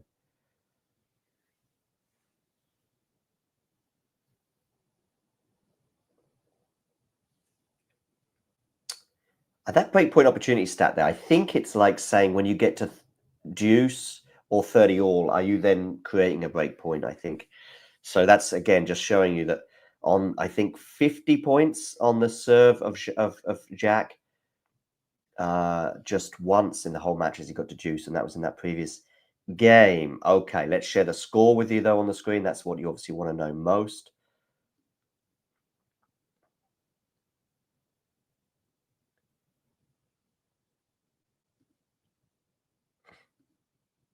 It looks like we're having a little break in play here. Who's gone off court? One or both players. It looks like Joao's gone off court. Now he's back.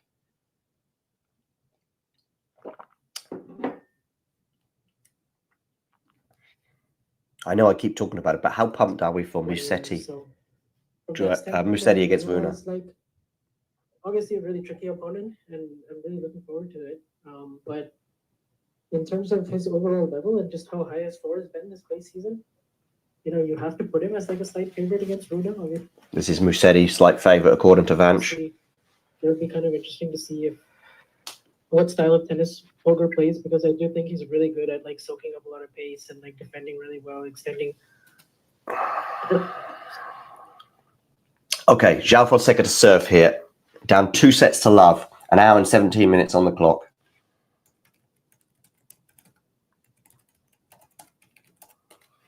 Can't afford to go down an early break here. He's already love 15 on his serve.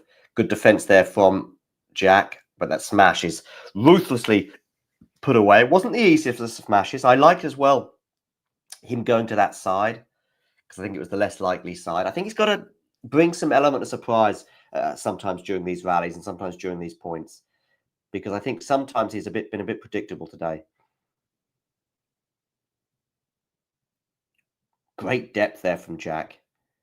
Not so much there, though, but it's a slice from both players. Oh, wow. What about that from Jack Draper? Talking about element of surprise.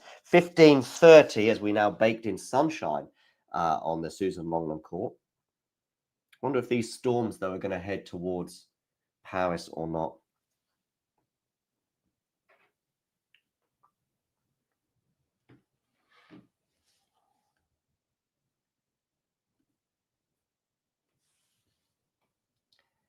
Good kick serve there, but it's not good enough. Jack is going to be into the point, and he's going to bring up 2 break points at the beginning of this third set.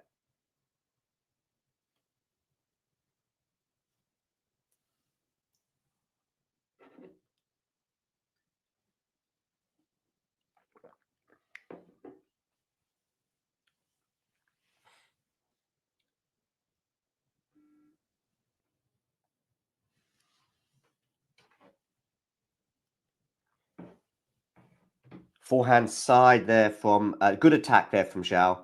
30-40, one of the break points saved. Keep your cool, Joao. Keep your cool. He's going to have to dig deep today, is the Brazilian. Goes down the tee, goes wide on that first serve. He's yet to hit a double fault today. This would be an inopportune moment to do so. Decent second serve from Joao, but what a good return in terms of the depth there from... but Jack has gone long. Jack has gone long there on the forehand side. Now, that's what Joao needs. A couple of gifts, if you like, because Jack is not gifting him much today. Slightly mishit forehand that, I think, from Jack.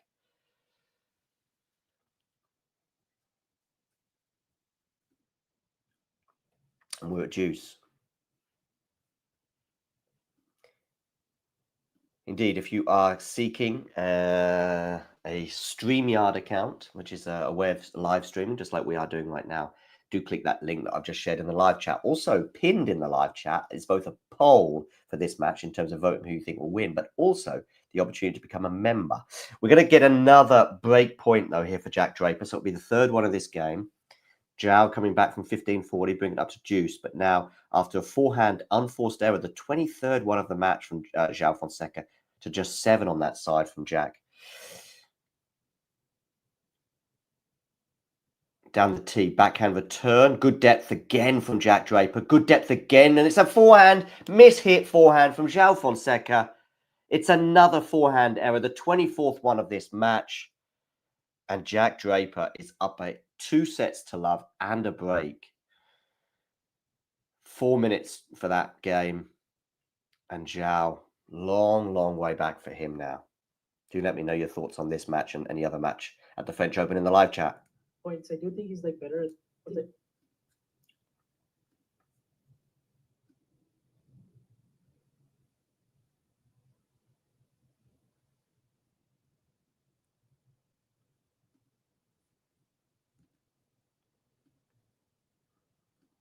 Holger Rune, Lorenzo Musetti tomorrow. Did I tell you about that match? Did I tell you how excited I am by that match?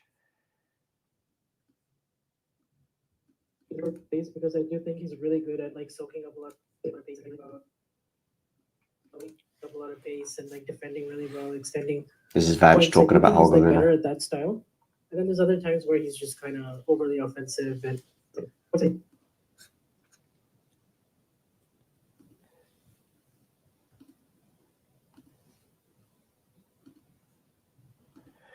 So Jack Draper leading 2 sets to love and a break.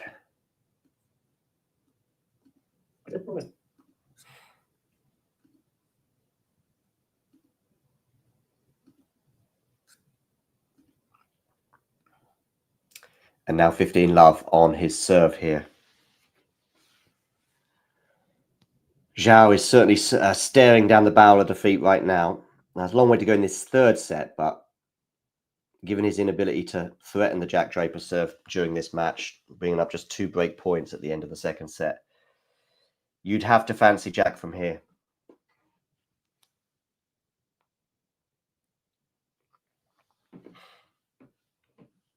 Goes down the tee, but goes long.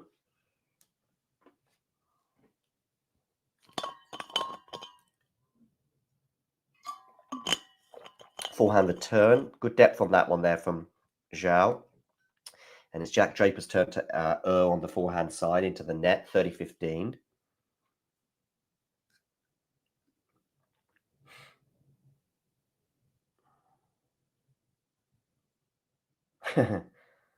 What is going on in that particular encounter, by the way? Are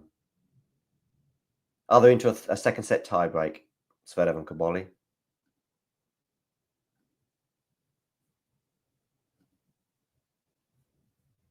Oh, lovely drop shot there from Jack Draper. 40-15, 2 game points for the Brit. Nice deception there. Just exposing Joao in terms of his depth on the court. Maybe it's time for Joao to hug that baseline a bit more. Be a bit more aggressive.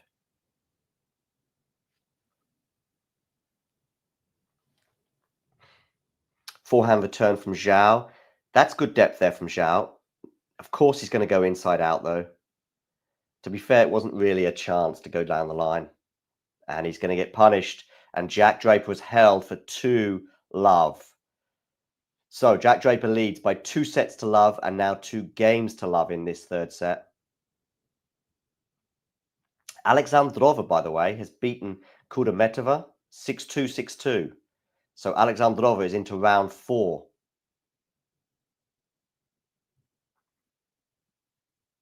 Clenched fist from her on match point, understandably so.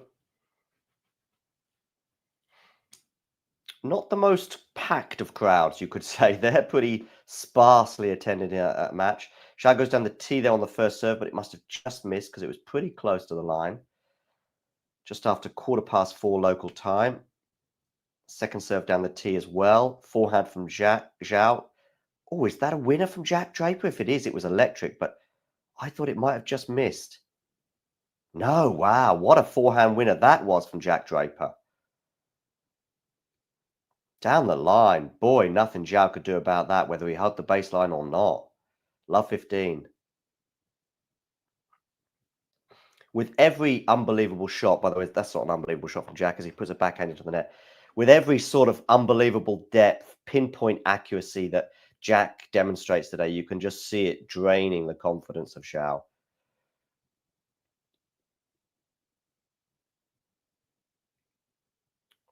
Ooh, mishit backhand from Joao. Oh, he's going to land in. Lucky boy there. Still into the rally, but he's on the run. But that has not got anywhere near the kind of depth that Joao would want, but he's lucky. He's got a get out of jail free card there because Jack has gone well long with his forehand. Look at Jack puffing. Now, look, that's what I'm saying to you, ladies and gentlemen. Joao just needs to hang on here for a moment or two. Hold serve. If he could somehow force a 4th set, I honestly think if he could force a 4th set, I think he's got a hell of a chance. I just fancy him physically. Oh, but that drop shot from Jack Draper. 30 all. And I don't mean fancy him physically in the same way that Ghosty was talking about in the chat earlier. If you're watching on Twitter or X, by the way, do hit the retweet.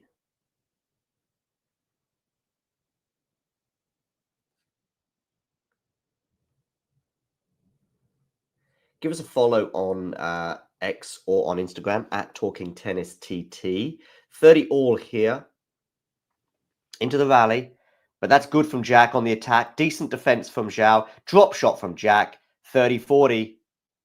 30-40, ladies and gentlemen. A double break advantage. And you would feel like it's good night Vienna. Still waiting to find out where that expression comes from.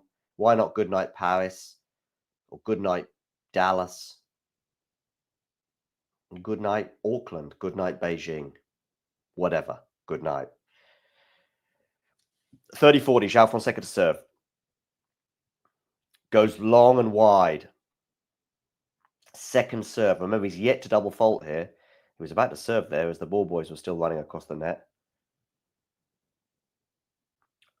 Ooh, I thought it was going to land out for a second. I think he's got to slow the pace down of this match to some extent. Jack, though, backhand there. Joao on the defense. And he's gone long with that slice. So it's a double break now for Jack Draper. 3-love, he leads in the third set. Please do hit the like button if you're watching on YouTube, by the way.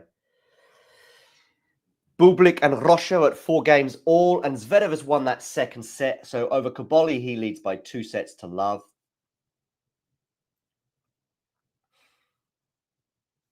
Just seen Alexandrova come through, straight sets. Overly offensive, and it's a little bit of an identity crisis sometimes with him.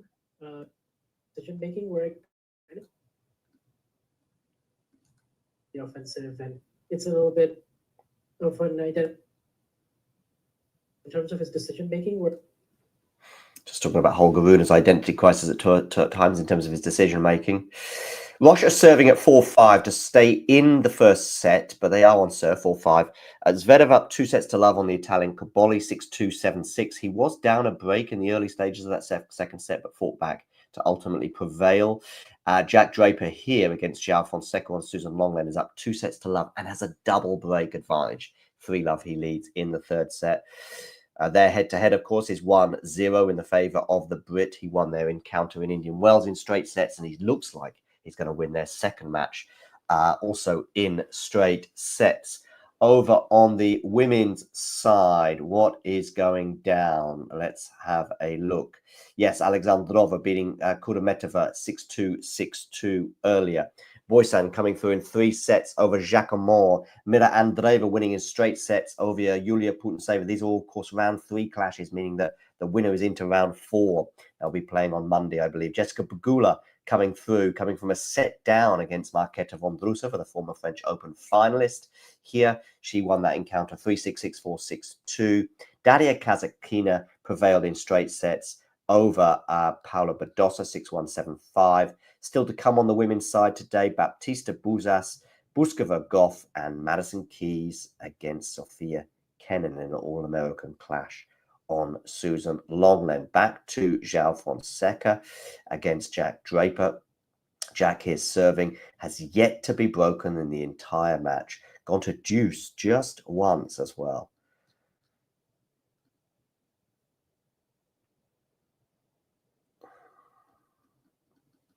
The rain coming down thick and fast in Germany, but no rain in Paris thus far. But raining down on Joao Fonseca's parade is Jack Draper. He's serving here. 2-0 and 3-love. Goes down the tee there, and he's into the rally. It's 15-love, by the way, to Jack. Now 15-love becomes 30-love. These service games are becoming all far too predictable. And it's 40-love.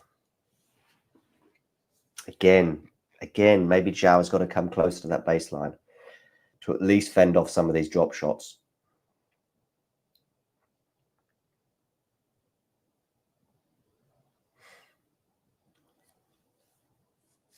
You know what I would just do from now? Just hug the baseline for the rest of the match. See how it pans out. Unreturnable serve. Jack Draper holds 4-love. Demoralized is the word I would have with Joao Fonseca right now.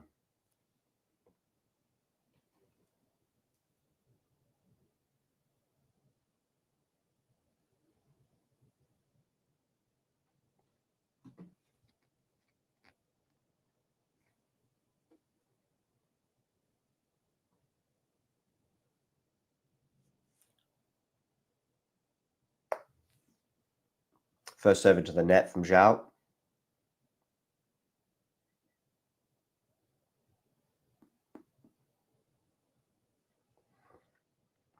Forehand into the net from Jack Draper. I said it earlier, he needs a few more gifts like that.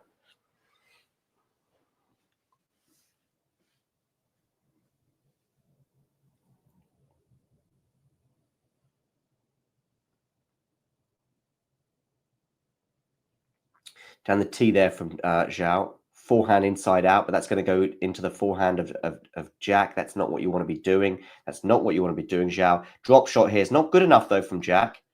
Redrop is not good enough from Joao. 15 all.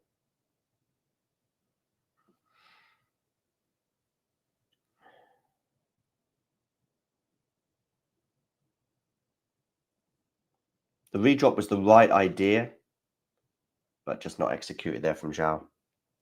15 all.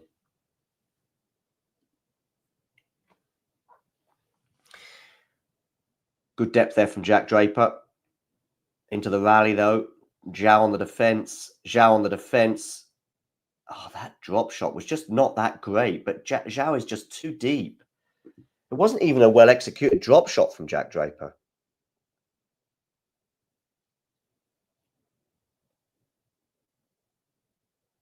Look how deep Joao is there. Come on. Come on, Joao. These drop shots are not even that good.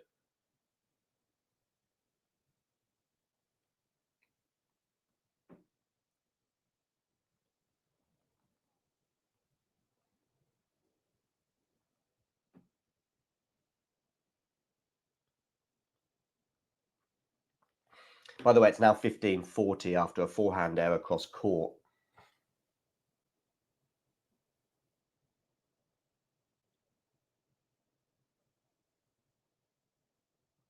Down the tee, forehand return. What are you doing there? That's the right call there, Joao. That's the direction you've got to go in to attack on that forehand. Attack into the backhand.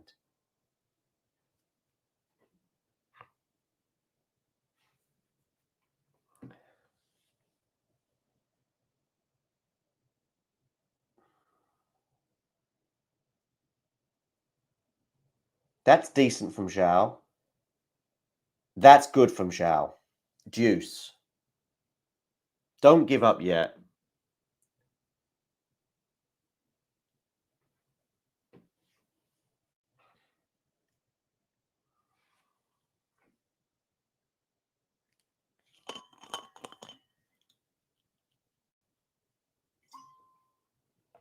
Puts that away.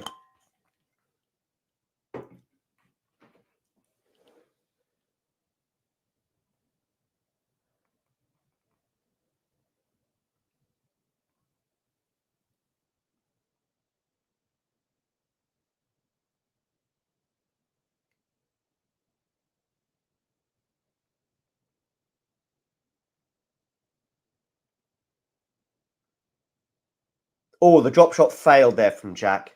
That's good news for Joao as he holds serve.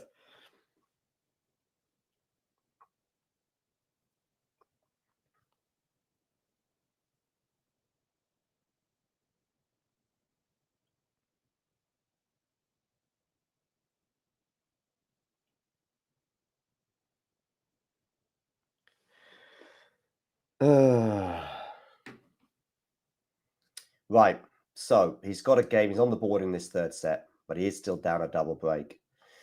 No women's matches currently happening, but we have got a couple of men's matches in action. We've got Rocha once again serving to stay in the first set, 5-6. Zverev is up 2-0. 1-0. He leads. He held serve at the beginning of the third set against Kaboli.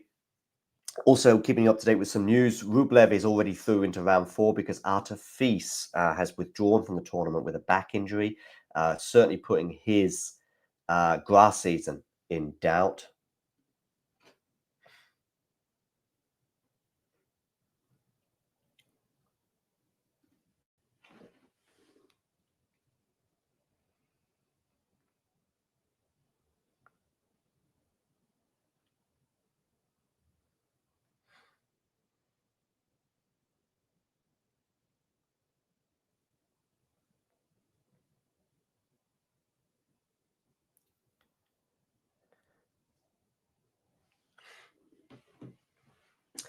Look at that, though. Look at Jack. Look at him. He's honestly, he's struggling physically as well.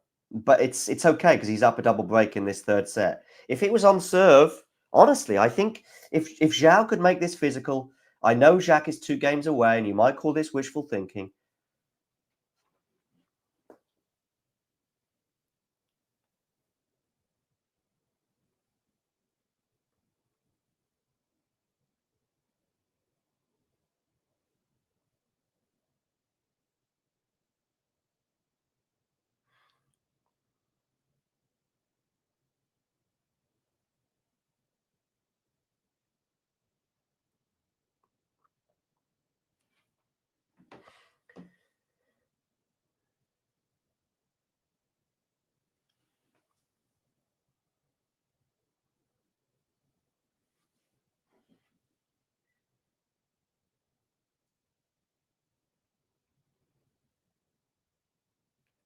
Forehand return here from Joao.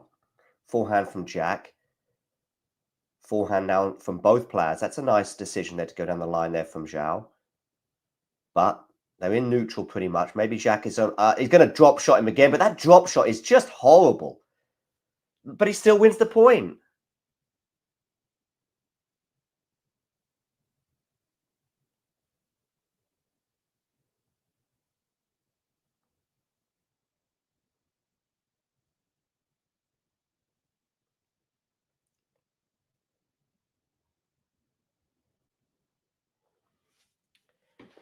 $15 Second serve here for Joao Fonseca to look at. Get one of these breaks back. Make Jack think a little bit. Make Jack work a little bit. Backhand return from Joao.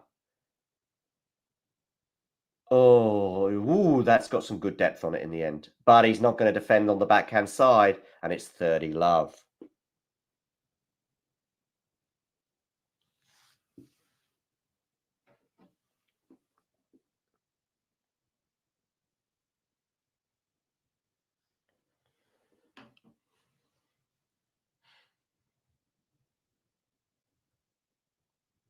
Down the tee, but it's going to be another first serve because that clipped the net.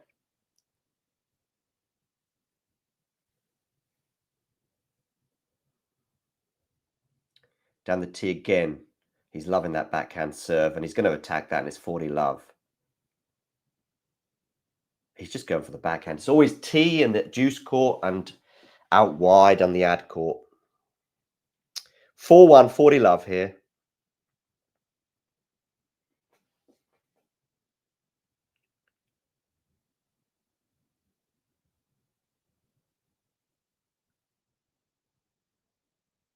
He's going to hold serve, surely. Yes, he is. 5-1. Well, if Joao wasn't staring down the barrel before, he certainly is now. 5-1 in this third set. Oh, and Bublik has broken serve to win that first set.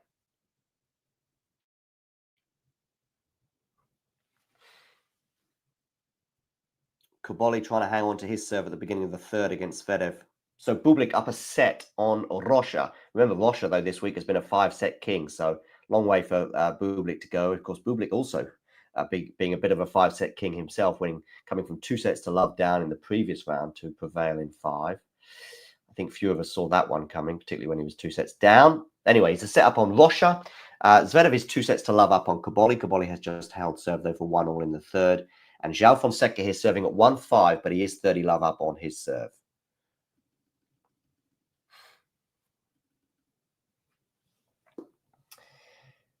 At least make him serve it out. Slice there from Joao is going to go long, which is not the first time today. Happened in the previous, 2 games ago, I think it was. Maybe when he got broken. Anyway, 30-15, Joao Fonseca here serving. An hour and 42 minutes on the clock.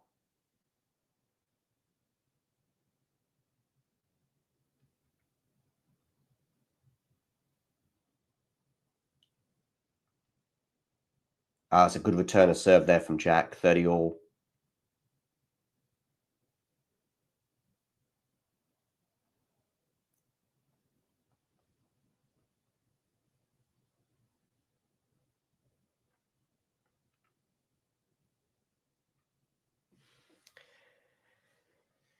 Yeah, Joao yet to break the serve. Anyway, 30 also 2 points away right now is Jack Draper from victory. Forehand return is mishit, but it lands in.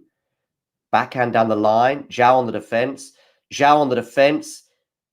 Oh, that's a horrible volley from Jack Draper. And look, I tell you what, Jack is struggling physically, really struggling, but it doesn't matter because he's got this 5-1 lead. This is why I think Joao has got to make him think a bit more. 40-30. Drop shot from Joao Fonseca is lovely, and he holds serve, making Jack at least serve this out.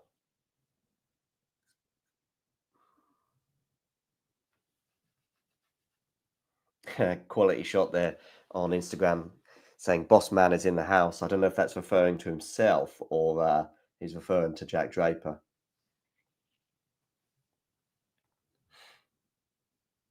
Very disappointing so far from Terry. Well, that's me adding the word so far there.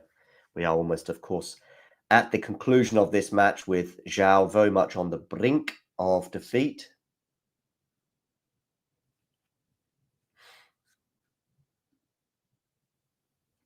Do join us on Discord. We've just recently added that to our stream of social media.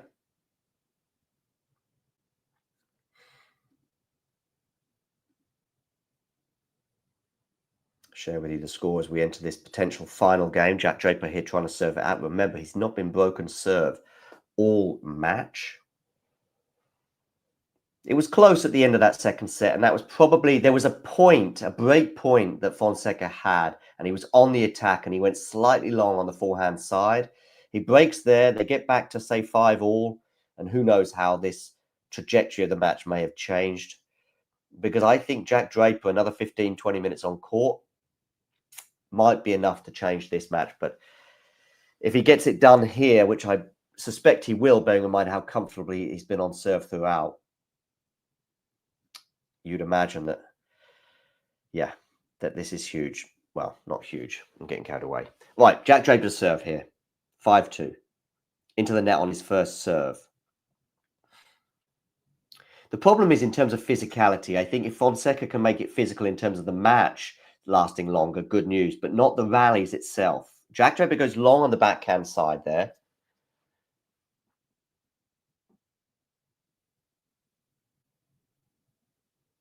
It's 2 breaks of serve. That's the problem. And he's not broken serve once all match, and he's just had 2 break points on the Jack Draper serve. Love 15. Can he get to love 30? Good first serve there, though, from Jack, and of course out to the backhand side. So predictable, but Joao can't deal with it, and it's 15-all.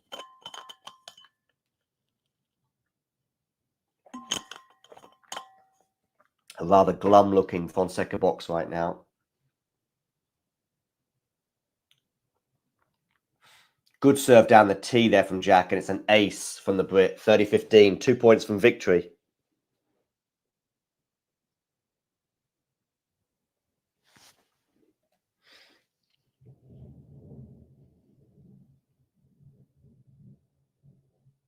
Down the tee again. Element of surprise there, I think, because going down the tee on the juice on the ad court was not a play he's done too often today, but he's brought up 2 match points. Just over 1 hour 45 minutes on the clock. Just over 1 hour 45 minutes, of course, is 1 hour 46 minutes. 2 match points for Jack Draper here, 40-15.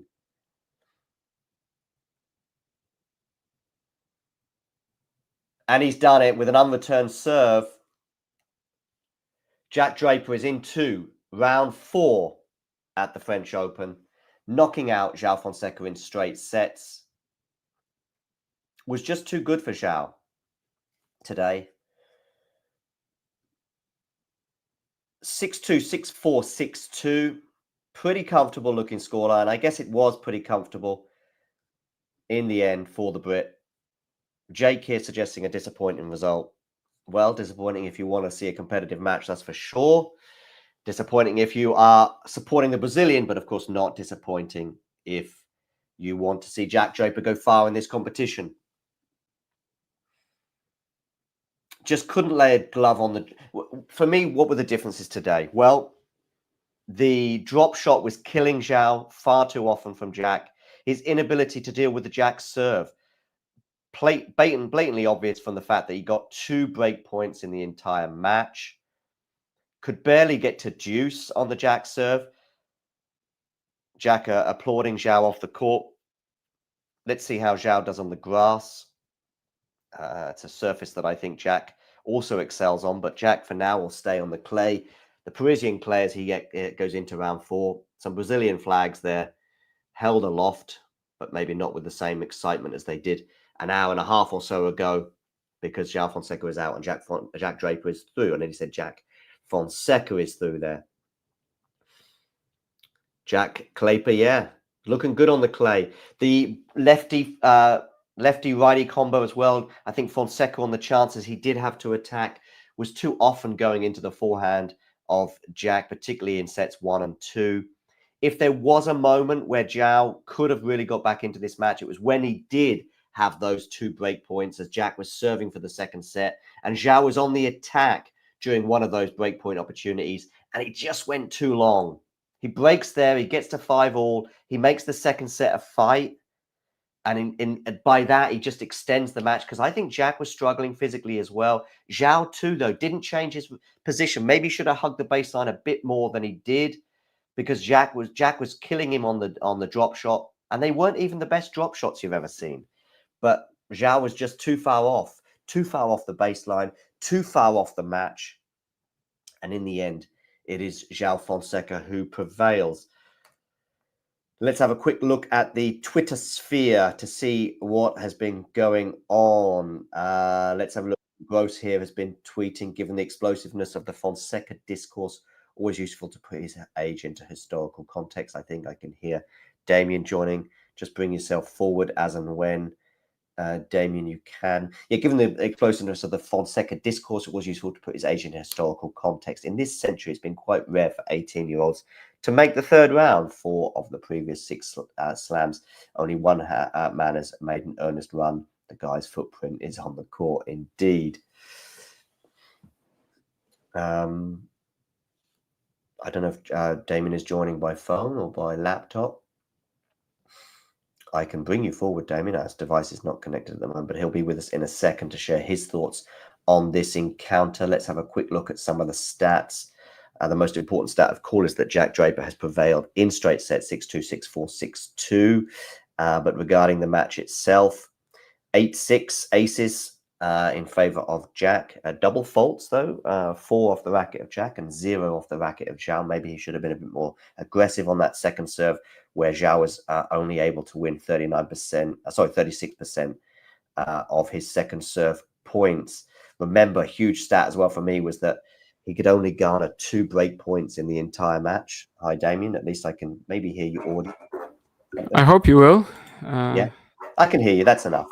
Yeah, I'm struggling with some, like, everything basically happened last minute. But yeah, if you can hear me, that's okay. Yeah, we don't need to see you. We can hear you loud and clear. What are your thoughts on this encounter? Yeah, I mean, this was like kind of like the harsh version of the match that we expected yesterday. You know, basically Joao brought exactly the same things as in Indian Wells. It wasn't enough. I think his like recognition of the patterns that were burning him was rough. Couldn't read the Draper drop shot. Was like all the time was just slamming into the Draper forehand, and everything was just coming back. And you know, it seemed like to make 0 impact. He didn't really have any other ideas, and Jack was just a well-oiled machine. There was maybe that one little moment, right, when his hand gets a bit shaky on that pass, 5-4 fairly all, and then also the double faulted deuce. But after that was gone, I mean, yeah, it was looking like bagel territory again between them. Gil Gross here just tweeting, Draper was a grinder who needed to develop his weapons. He has done so. Fonseca is a powerhouse who needs to develop his grinding.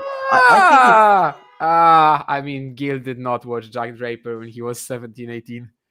Jack Draper was just a lefty massive hitter at first. He developed his grinding over time, definitely.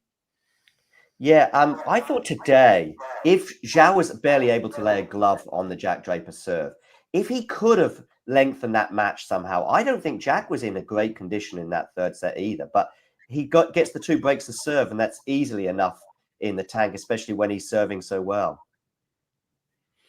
Yeah, I mean, I saw somebody tweeting about like, signs that Draper might not be able to go 5, but first you have to push him there. Yeah. So obviously this didn't really matter in the long run here. Fonseca also, I would have doubted him physically, right? If this went really long, he hasn't really played matches like this. So I think, it wasn't really going to play a big part today, especially with the conditions being pretty hot, warm. So obviously the speed of play was pretty fast. Yeah, not much that Fonseca could have looked at. I do question the quality of his, well, at least, the coaching for this particular matchup that he has received, because we really just saw him doing exactly the same things as in Indian Wells. But, this is stuff you need to learn, basically. There's like much experience and basically knowing how to pace yourself, how to use your assets in the most, in the greatest possible manner. Like, that's things that you need to learn. The talent is there. It's just a shame for him, I guess, that it was it was a pretty harsh defeat. It was definitely one of the worst possible like outcomes for him today. I think there wasn't much of an option for the match to be even easier for Jack. No, I mean, could Joao have done something different, as in like maybe hug the baseline a bit more, read the drop shot, or anticipate it a bit more? Maybe even anticipate some of those serves that seem to go to the backhand 9 times out of 10. Yeah, I mean, I think they were a bigger issue in Indian Wells still. Outside to the Fonseca backhand, like that was just ruining him there. Today, maybe not so much, but in the end, he didn't break serve, so I suppose that's, well, it's not exactly that much in terms of progress, but yeah, I do think that definitely there was more, especially in terms of his approach, not trying to go after the same forehand to forehand pattern, like down the middle with the 250 forehand, maybe throw in some of his drop shots, maybe try to open up the court with an angle, read the drop shots. Yeah, I mean, so many points where he actually, I think, was trying to do something and like gets into a bit of a slice rally with Draper, but then it's just completely stunned when Jack throws in the dropper and is 2 meters behind the baseline. One of these he actually won, that rally that I mentioned when Jack's hand is like a little shaky on the pass. That was one where Fonseca was also 3 meters behind the baseline. Like, he was just lucky that he was even in the point to begin with, because again, he was not reading what Jack was going to do at all. So I mean, the drop shots weren't even that great, I don't think. Some of them were like landing on the service line, and yeah, he was just way too off it. Yeah, he's just not even making an attempt, because No. his balance is completely messed up. It's impossible for him to even start running there. So yeah, I mean, I obviously don't think this is like some sort of a pessimistic, horrible match for Fonseca. It's a stepping stone. He still had a decent event, to be honest. Yeah. Like, my expectations going into this Roland Garros were much worse than what we actually saw from him. Maybe not today, but in the previous 2 rounds, especially against Hurkacz. So it's really not that bad. And it's just, more things to think about going forward. Definitely Draper has given him 2 of the toughest lessons so far. And I think what some people have said, like, for example, James in his tweet, that, there are still, that this is a big lesson for Fonseca, there are still levels to the game. Like, that's not really what it is about, no?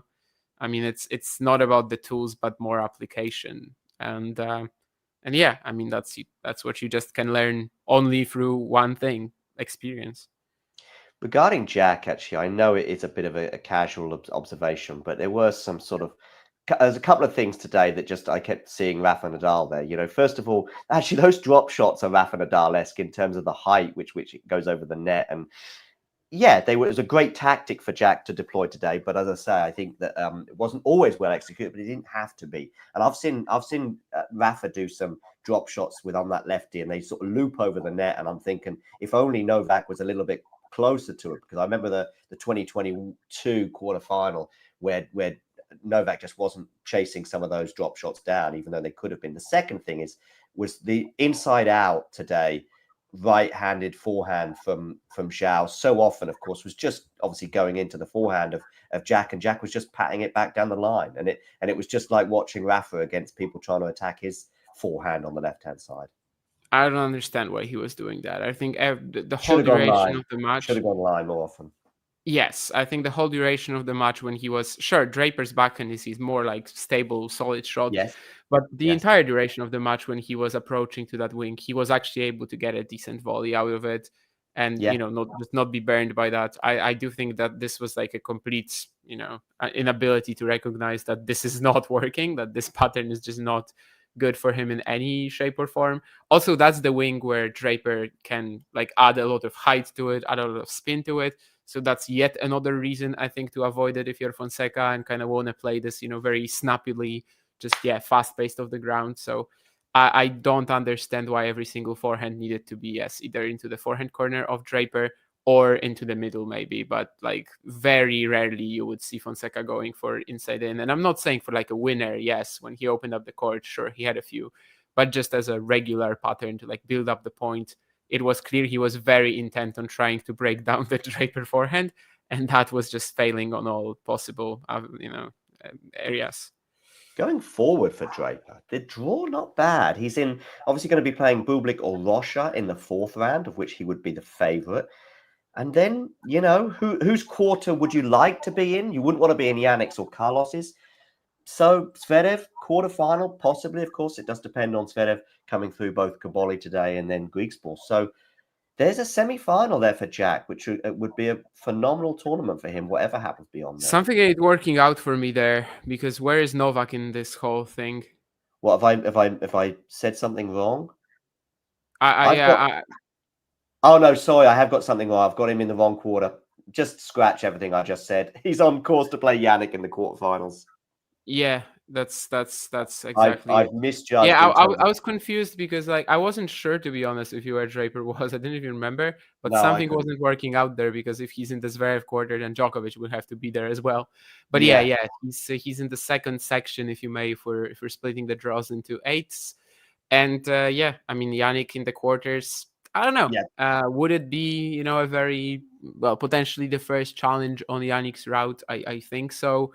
4th round is Bublik Rocha, right? So that's obviously nice, only Bublik there I think is a threat, and that's also taking into consideration that Bublik would have to play like insane tennis for 3 more sets, which he was able to against De Minaur, but we don't really know if even today he's going to be able to maintain it. So it's looking good for the quarters at least.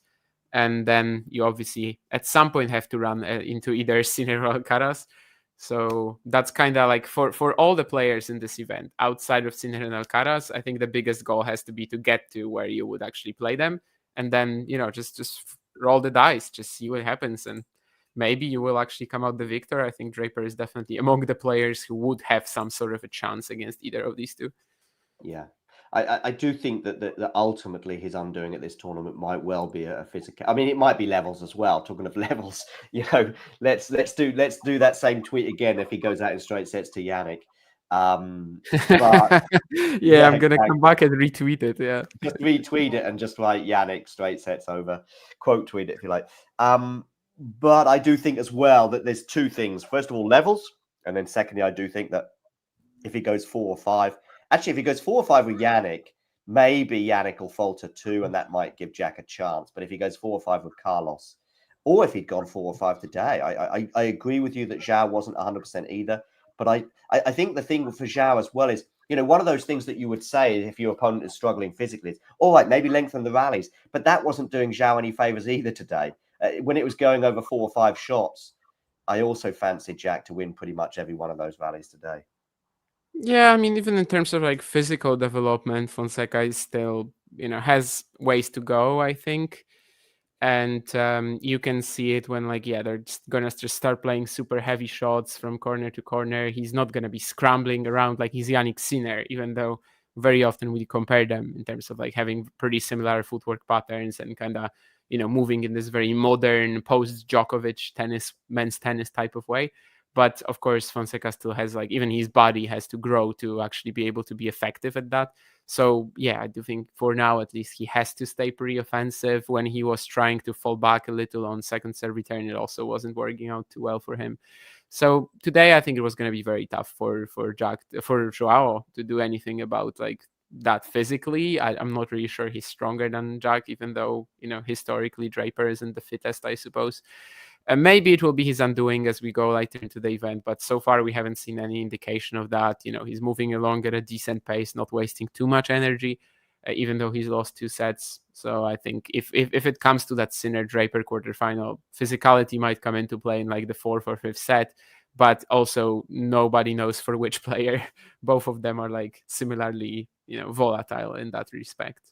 Indeed. Thanks, Damien. I'm going to click remove, if you don't mind, because we're just going to hear... Yeah, no problem. Because we're going to hear from Jack Draper now to hear his reflections on the match. And yeah, we'll probably finish with Jack's words. In the meantime, do hit that like button. And of course, if you are new to the channel, hit subscribe as I find this. This is Elise Cornet speaking to Jack Draper post-match.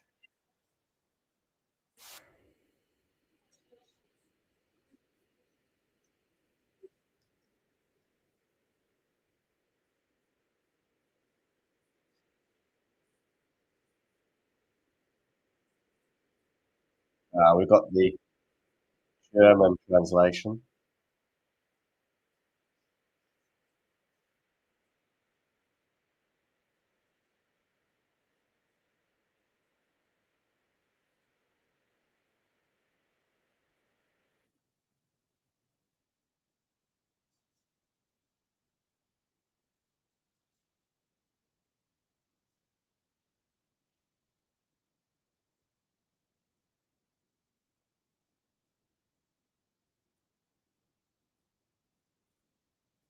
Yeah. Difficult conditions here, Liz.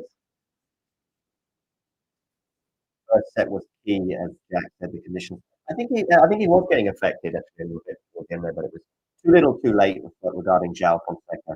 Today, Jack Draper moves on where he awaits Rocha and Bublik. It's looking like Bublik, but who knows? There. But yeah, it's just confirmed. Joao Fonseca or Jack Draper has beaten Joao Fonseca 6-2, 6-4, 6-2. Jack moves on to round 4. Joao Fonseca will have to dust himself down and get ready for the grass season. Thanks for everyone for tuning in, and you know the drill. If you enjoyed this video, make sure you hit that like button. Don't forget to subscribe and click that notification bell so you don't miss out on all things tennis.